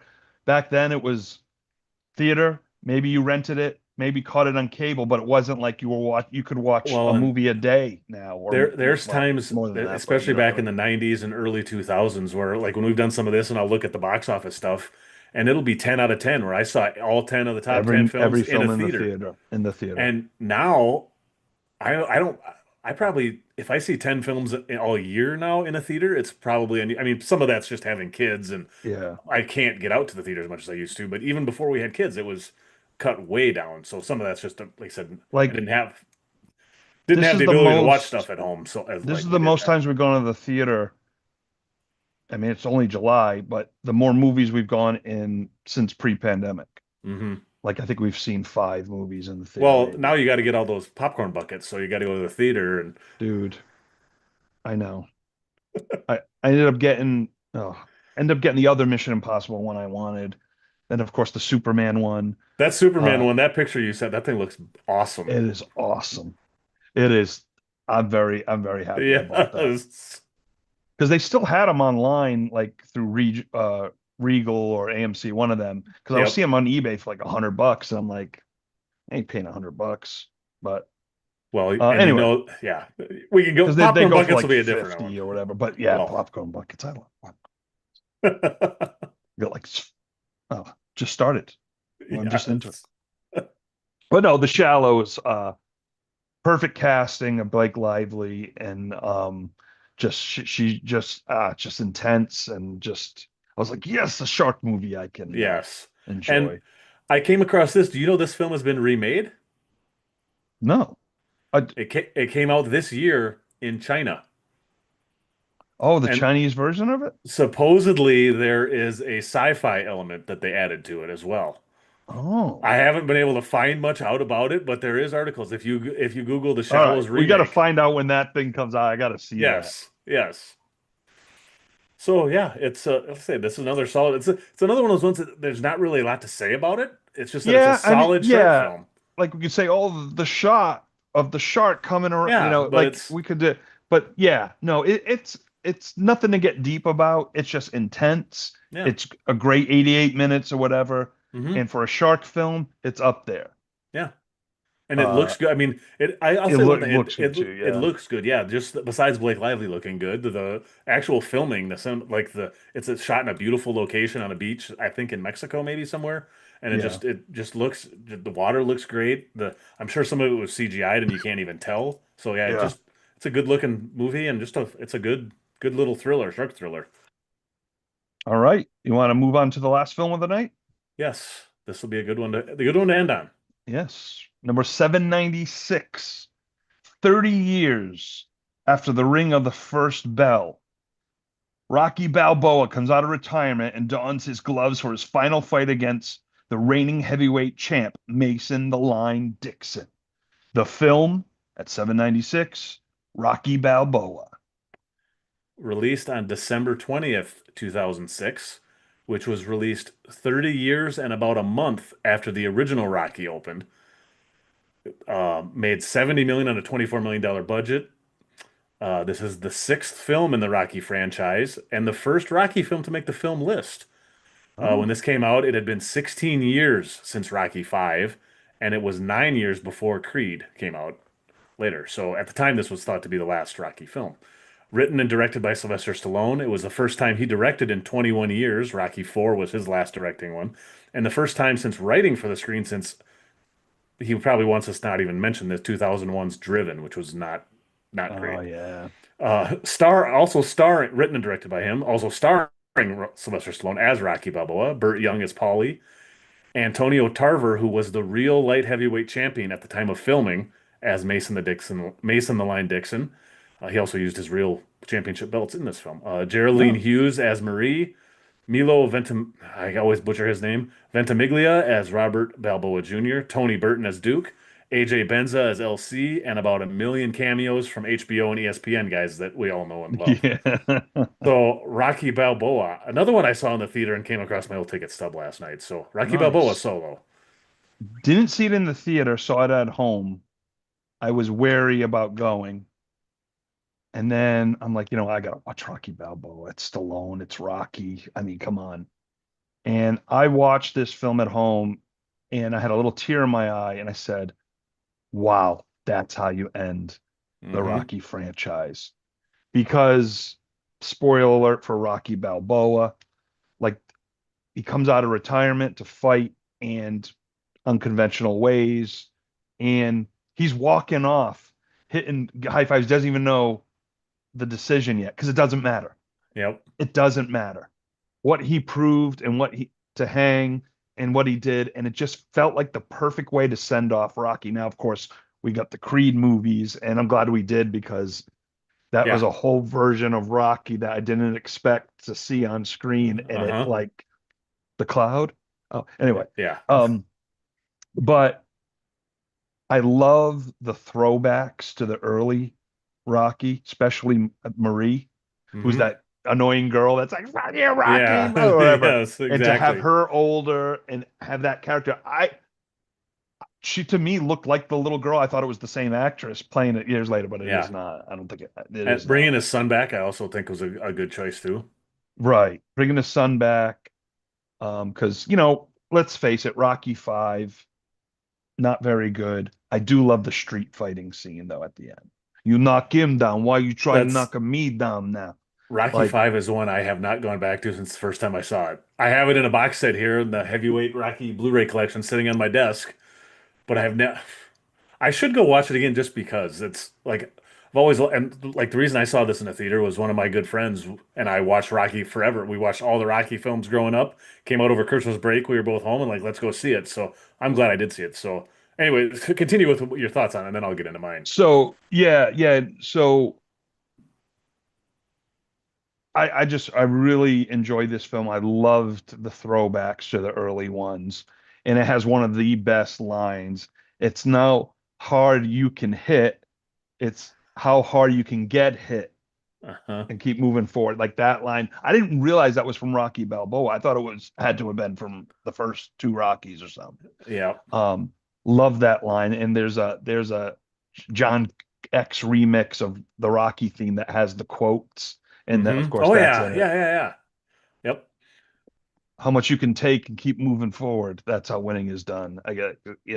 So Yeah. it's now how hard you can hit. It's how hard you can get hit and keep moving forward. That's how winning, I think, is. Think I that's but I thought it was you get not down, get up. Anyway, I'm I can't remember the butchering. exact you I got got the you essence of got the the quote. gist of it. Yeah. But um, and it's funny. I still with the Paulie character. I remember him different as a kid, and when you rewatch him, you're like, he's a son of a bitch. Yeah. I mean, he's awful. He's a He's sad, awful. sad asshole is what he is in this. But from a kid, all I remember is him being funny, and I think Yep. Rocky 4 or Rocky 3 or whatever, like him Hmm. being funny. But like Rocky 5, he gets back to, I think Yeah. what is the rock? Is it Rocky 5? Oh, Rocky 4 when he sees the Rocky pinball machine and he throws the bottle and smashes it. Yeah, Is that 4? I think it's four, isn't it?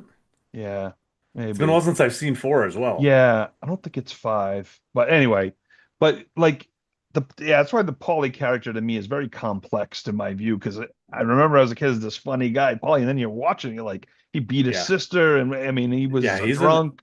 he's an asshole character. Like He's an in asshole. this one because I this is another one I hadn't seen probably since theaters. And I rewatched it also watched this one recently again just because I it's like I haven't watched this forever. I remember really liking it. And yeah, he drops a couple racist lines in there and other things and Yeah. it's like, man, you are just kind of I always forget how much of an asshole Paulie is till I watch him It's again. a, it's amazing. Like I Hmm. forgot. I'm like, because I remember, I don't know if I was watching this one, probably this one.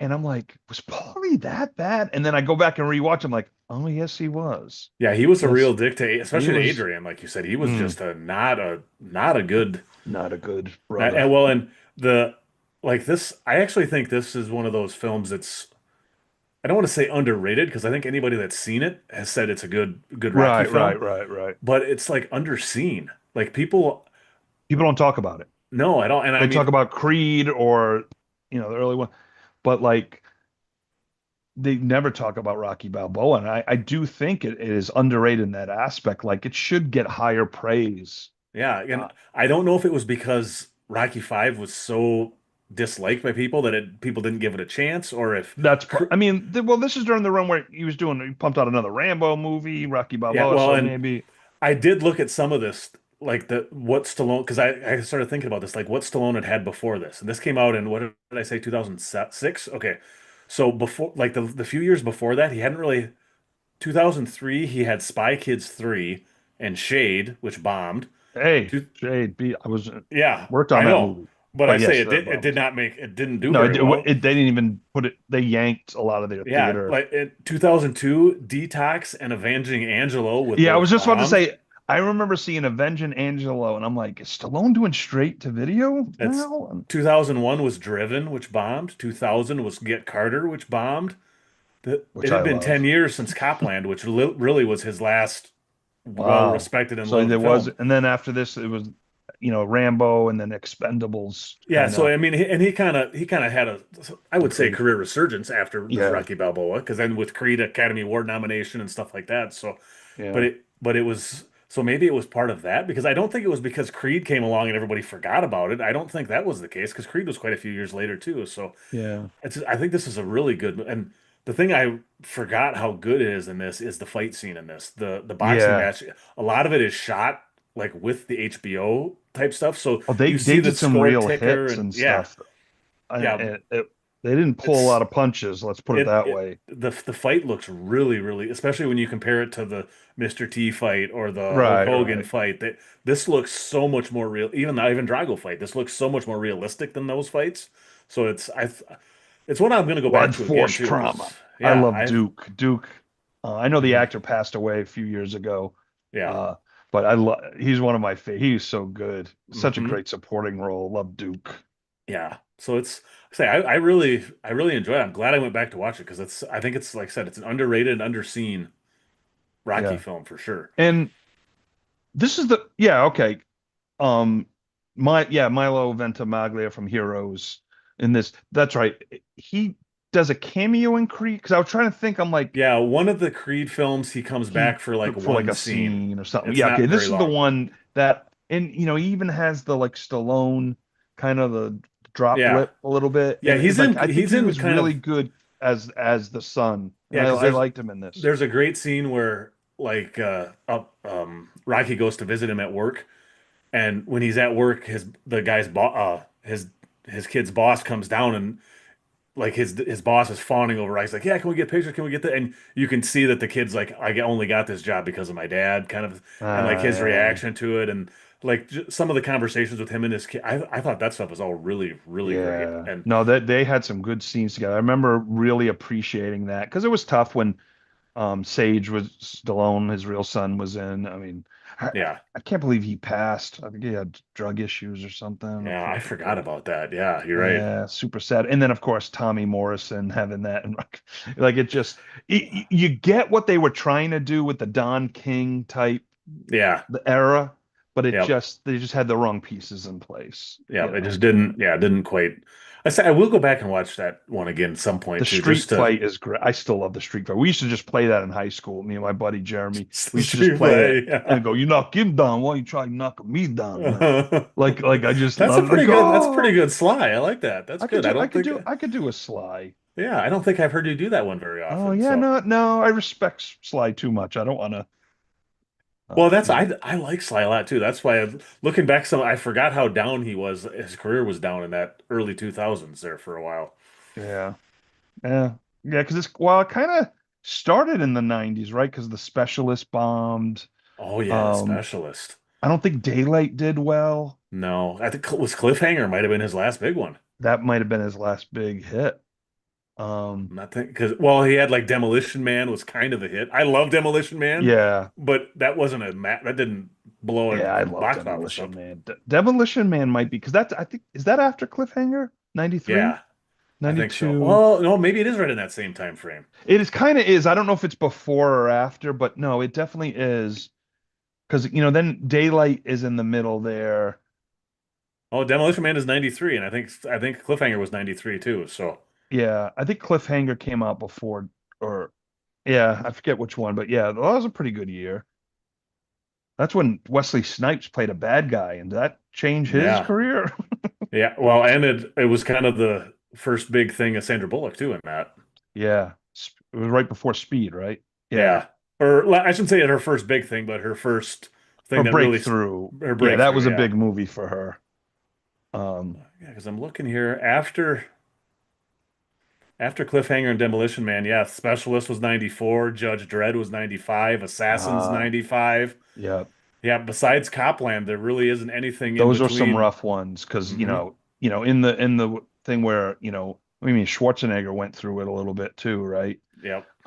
And of course Bruce Willis. Hey, all the Planet Hollywood Yeah, owners. exactly. The Planet Hollywood. Um, You know what? That's what they get for serving me those really not very good chicken tenders that were covered in Captain Crunch.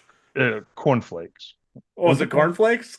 Oh, maybe it was Captain I was Crunch. thinking it was Captain because I remember it That being was like their super sweet. biggest thing. I Yeah. remember. Yeah. I used to love going to Planet Hollywood, Oh, I and did too. I always wanted the Letterman jacket, the Planet Hollywood. I almost bought one on eBay because I remember seeing this. I thought they were so cool, and then of course, and then Josie Bassett had one. They Melrose Place. They did the Hmm. cast did something at Planet Hollywood, and she's in the limo with one. They gave her one, and I'm like, I want that jacket.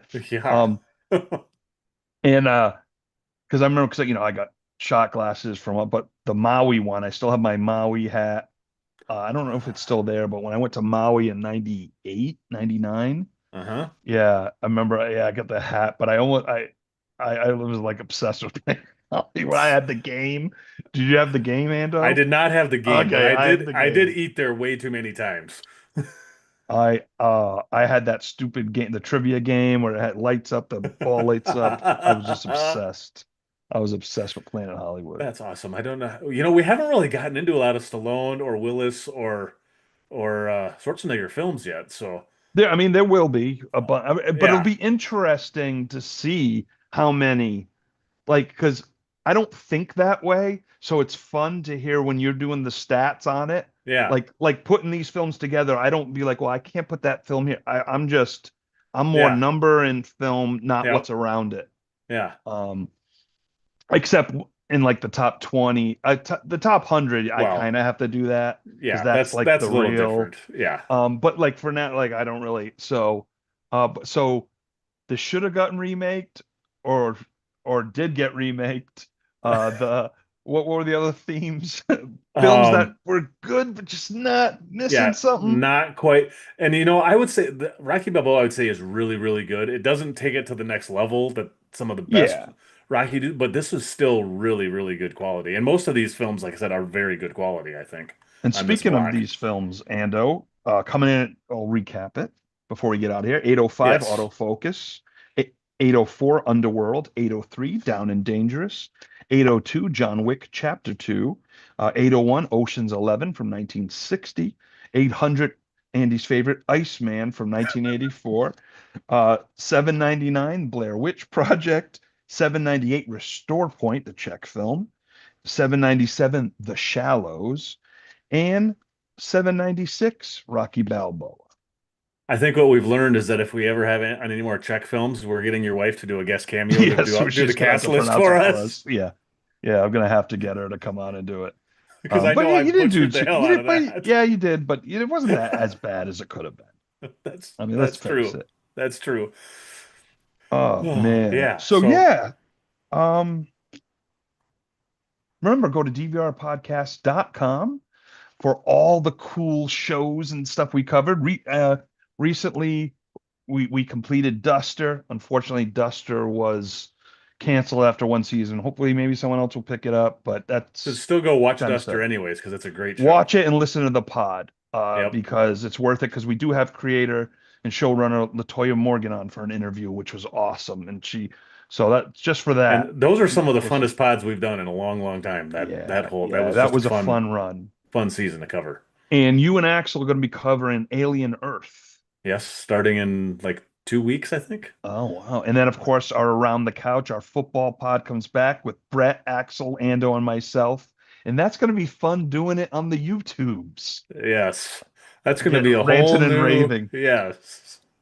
And of course, we're going to be on our second annual trip to Portland to go hang out with Axel, and Brett's coming from Hotlanta. You're coming from Minnesota. I'm coming from Cali. So the first weekend of football we'll be together. So we'll try to pump out some film lists, or we'll Yes. do an all-nighter. We have In less time this time to in do them. person. Yes. Well, luckily the first day of like the college games, there's not really that anything special on That could that be a weekend. big, I think So Saturday could be a big pod night. I think so too. Yeah.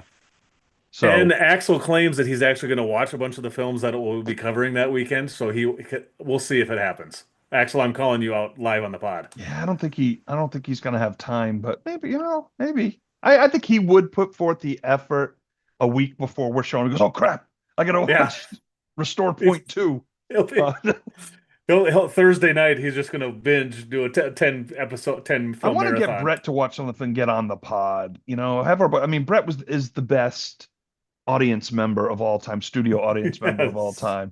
Our only Um, studio audience member of all yes, time. and Axel's dog. That was the Yeah, two. that's right, Ruby. Yes. Ruby, yeah. Um, and also, gosh, rest in peace, Malcolm Jamal Warner, Oh, Hulk sad. Hogan, Sad. and what was the other? Was it Um, why am I was there other? forgetting the other one? There was somebody else. Because I remember someone texting me, "Oh, it's in threes," and I'm like, "Who the heck?" Oh, Michael Madsen. Oh yeah, Michael Madsen too. Yeah, there's been a bunch of them lately. I mean, Yeah, I sad. mean, it's really sad. Man, Well, and that's a part of it too is I think well, some of that stuff is like you said. There's so much more content now, so we're watching so many more actors, and right. we know how we're old enough now where we followed these guys. Say Hulk Hogan for 40 years or Yeah. Michael Madsen for 20 or 30 years now, and we just they're. I think we're in a different way of watching things where they're like almost friends that we've been watching forever, and so it's a It's like bigger. like Madsen and Tom Sizemore, like two of my favorite Hmm. character actors, um, but had crazy Yeah. off the Well, screen lives. Lived Hogan, hard. Hogan too. So although I mean that's part of it. Yeah, Those guys when they live hard like they that, live hard. It catches up with you, yeah, and it's sad. But at least their work is goes on forever.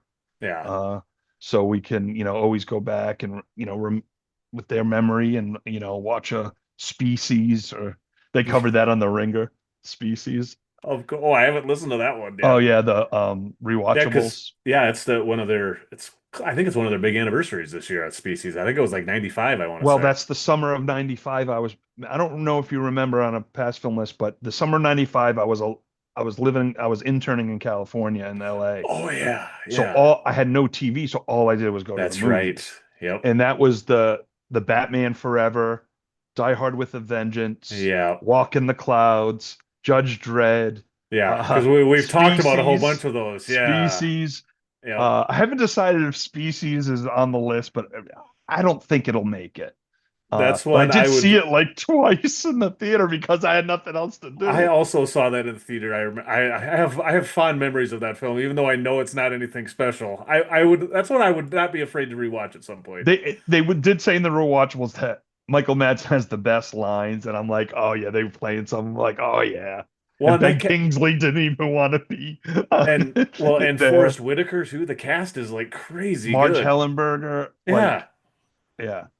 And Hmm. Natasha Henstridge, uh, she was a model. This was her first acting, Yeah. and so, And yeah. Well, and the girl is Michelle Williams. oh The yeah, the girl version of younger, her is Michelle yes. Williams. Yeah, before So she I was gotta rewatch Species. yeah. I think I have that DVD laying around here somewhere too. I maybe should I rewatch don't that. own Species, but I own Feces. No, that's terrible, That's definitely a terrible different movie, pod. terrible movie. No, but yeah. Um, so next time now, depending on scheduling, we may skip ahead. But Yeah. if we can get, because we're going to try to do one of these a week for the rest of the Hmm. summer, or at least, maybe take 2 weeks off, but, try to do one a week, or Yeah. best we can with Around the Couch and Alien Earth. So, Yep. We'll at least try to get a couple more before we do the Portland ones. But Joe Bear, we got to get Joe Bear on Yes. the schedule with him and do the next 10 because he picked those 10 Oh, he to be did. on the Okay, pod. Yeah, he specifically. personally picked Oh, them. okay. That's I've why he got wanted to do that pod. I think I've got two or three on that 10 that I need to watch yet, so I will get on that this Yeah, weekend. I may have to rewatch. I gotta because I'm trying to watch and rewatch stuff that I'm trying to put later on, even though I know I have tons of time. Yeah. But so I pretty much, as you know, I locked in most the next several pods. So Yep. I put it like a finalized, like officially, I'm not Yep. touching that. I've slowly been chipping away at some of those, just getting notes. And I know there's one next week, or the next for the Joe Bear one I need to rewatch is one starring Mr. Tom Cruise that I have not seen in a many, many years that I'm kind of looking forward because I remember not loving it the first time I saw it. So I'm looking forward to watching that again because it's been a I don't very long time. I don't even know what the heck it is. I gotta look. I don't Yes. remember. I'm not going to spoil it for people, but Yeah, okay. yes. So we do have a Tom Cruise movie next week. And we have we have a horror film. We have an amazing Another Korean foreign film. director. Yeah. Yep. So yeah, we got some fun ones next week. Hmm. Yes. All So right. should we get out of here? We've been I going think for so. over 220 or so. Oh yeah, I told my wife I was gonna be done by 9. Well, Yeah, we went 22 over. yeah, well, like It 45 minutes ago, my wife dragged the dog in here that was barking and woke her up and was pissed off. So, good luck. well, she's Yes, back and we're she's asleep again now. So okay, unless she's okay. watching us on YouTube live, and then You I'll do be in not, trouble. But you do not, yeah, waking your wives up in the middle of is the worst no, thing a human it's could do. bad, bad, bad. Yes. Yeah, So yeah. so yeah. All So right, it was good. This was let's get out of fun. here. Yeah. All right. Yeah, well, Thanks, and what? guys. Why don't you talk to Joe Bear, and if he can't do it next week, I'll just start working on the next stuff. We can Okay, maybe do we'll do something the again next week. next. Yeah, We'll do the following 10 and just always go back. It's not gonna yeah, spoil the life and no, of people. But yeah, what I'll do, I'll text you and him and we'll figure yeah, it out. perfect. All right, Ando. Thank you, my good man. Thank And you. thank Let's you, get out of here. Grandpa James, everyone else for listening. Axel, if you're doing dishes or taking a shower, we love you. Thanks again. And it's almost like you're laughing, like you're seeing him in the shower right now. But anyway, all right, He's guys. We'll see. probably listening to us on the shower because he is He still probably- technically live on the call. I hope so. I hope so. Yeah, So anyway, he's probably watching some good TV instead. I yeah, know you're the probably bear. He right. was gonna start watching the bear. Oh, you know what? I do have to say before we get out of here, I appreciate the fact that you and I have both guilt tripped him into watching the bear, finishing the bear and Poker Face both. Because when Yes. I know, I think you didn't listen to the one we talked about Sinners because you hadn't seen it yet, but Yeah. the conversation you had with him, like right after that, almost exactly the same conversation I had with him about the bear and Poker Face the week before. So Oh, you just haven't okay. heard it yet. So Well, I'm it's like, funny. yes, it's Uh, great. well, it's funny because I wanted to talk about Department Q. And he's like, I already talked about Q. Don't stop. I'm like, darn it, darn it. That's funny too. That would have been three in a row. That would have been perfect. Yeah, that makes sense though. That if we already you guys talked about it, why? Yeah, because I still haven't watched Sinners, and I want to listen to your pod about it. So, I don't want to get spoiled. Sinners is Uh, it's good. I really like that yeah. film. I actually watched it twice. I loved it. Oh, So nice. Well, I mean, Michael B. and Ryan Coogler. yeah. Ryan Coogler directed it, right? Ah, Yep. well, and we, And yeah. lots of other awesome, like Delroy Lindo has a big part, and I'm a huge Delroy Ah, Lindo fan. I love me some Delroy Lindo, baby. Yes. So yes, high recommend from me. So and you like vampire stuff, so you'll like it. Yeah, yeah, Yeah. yeah. I'm digging. Oh, wait, it's about vampires. I thought it was. Anyway,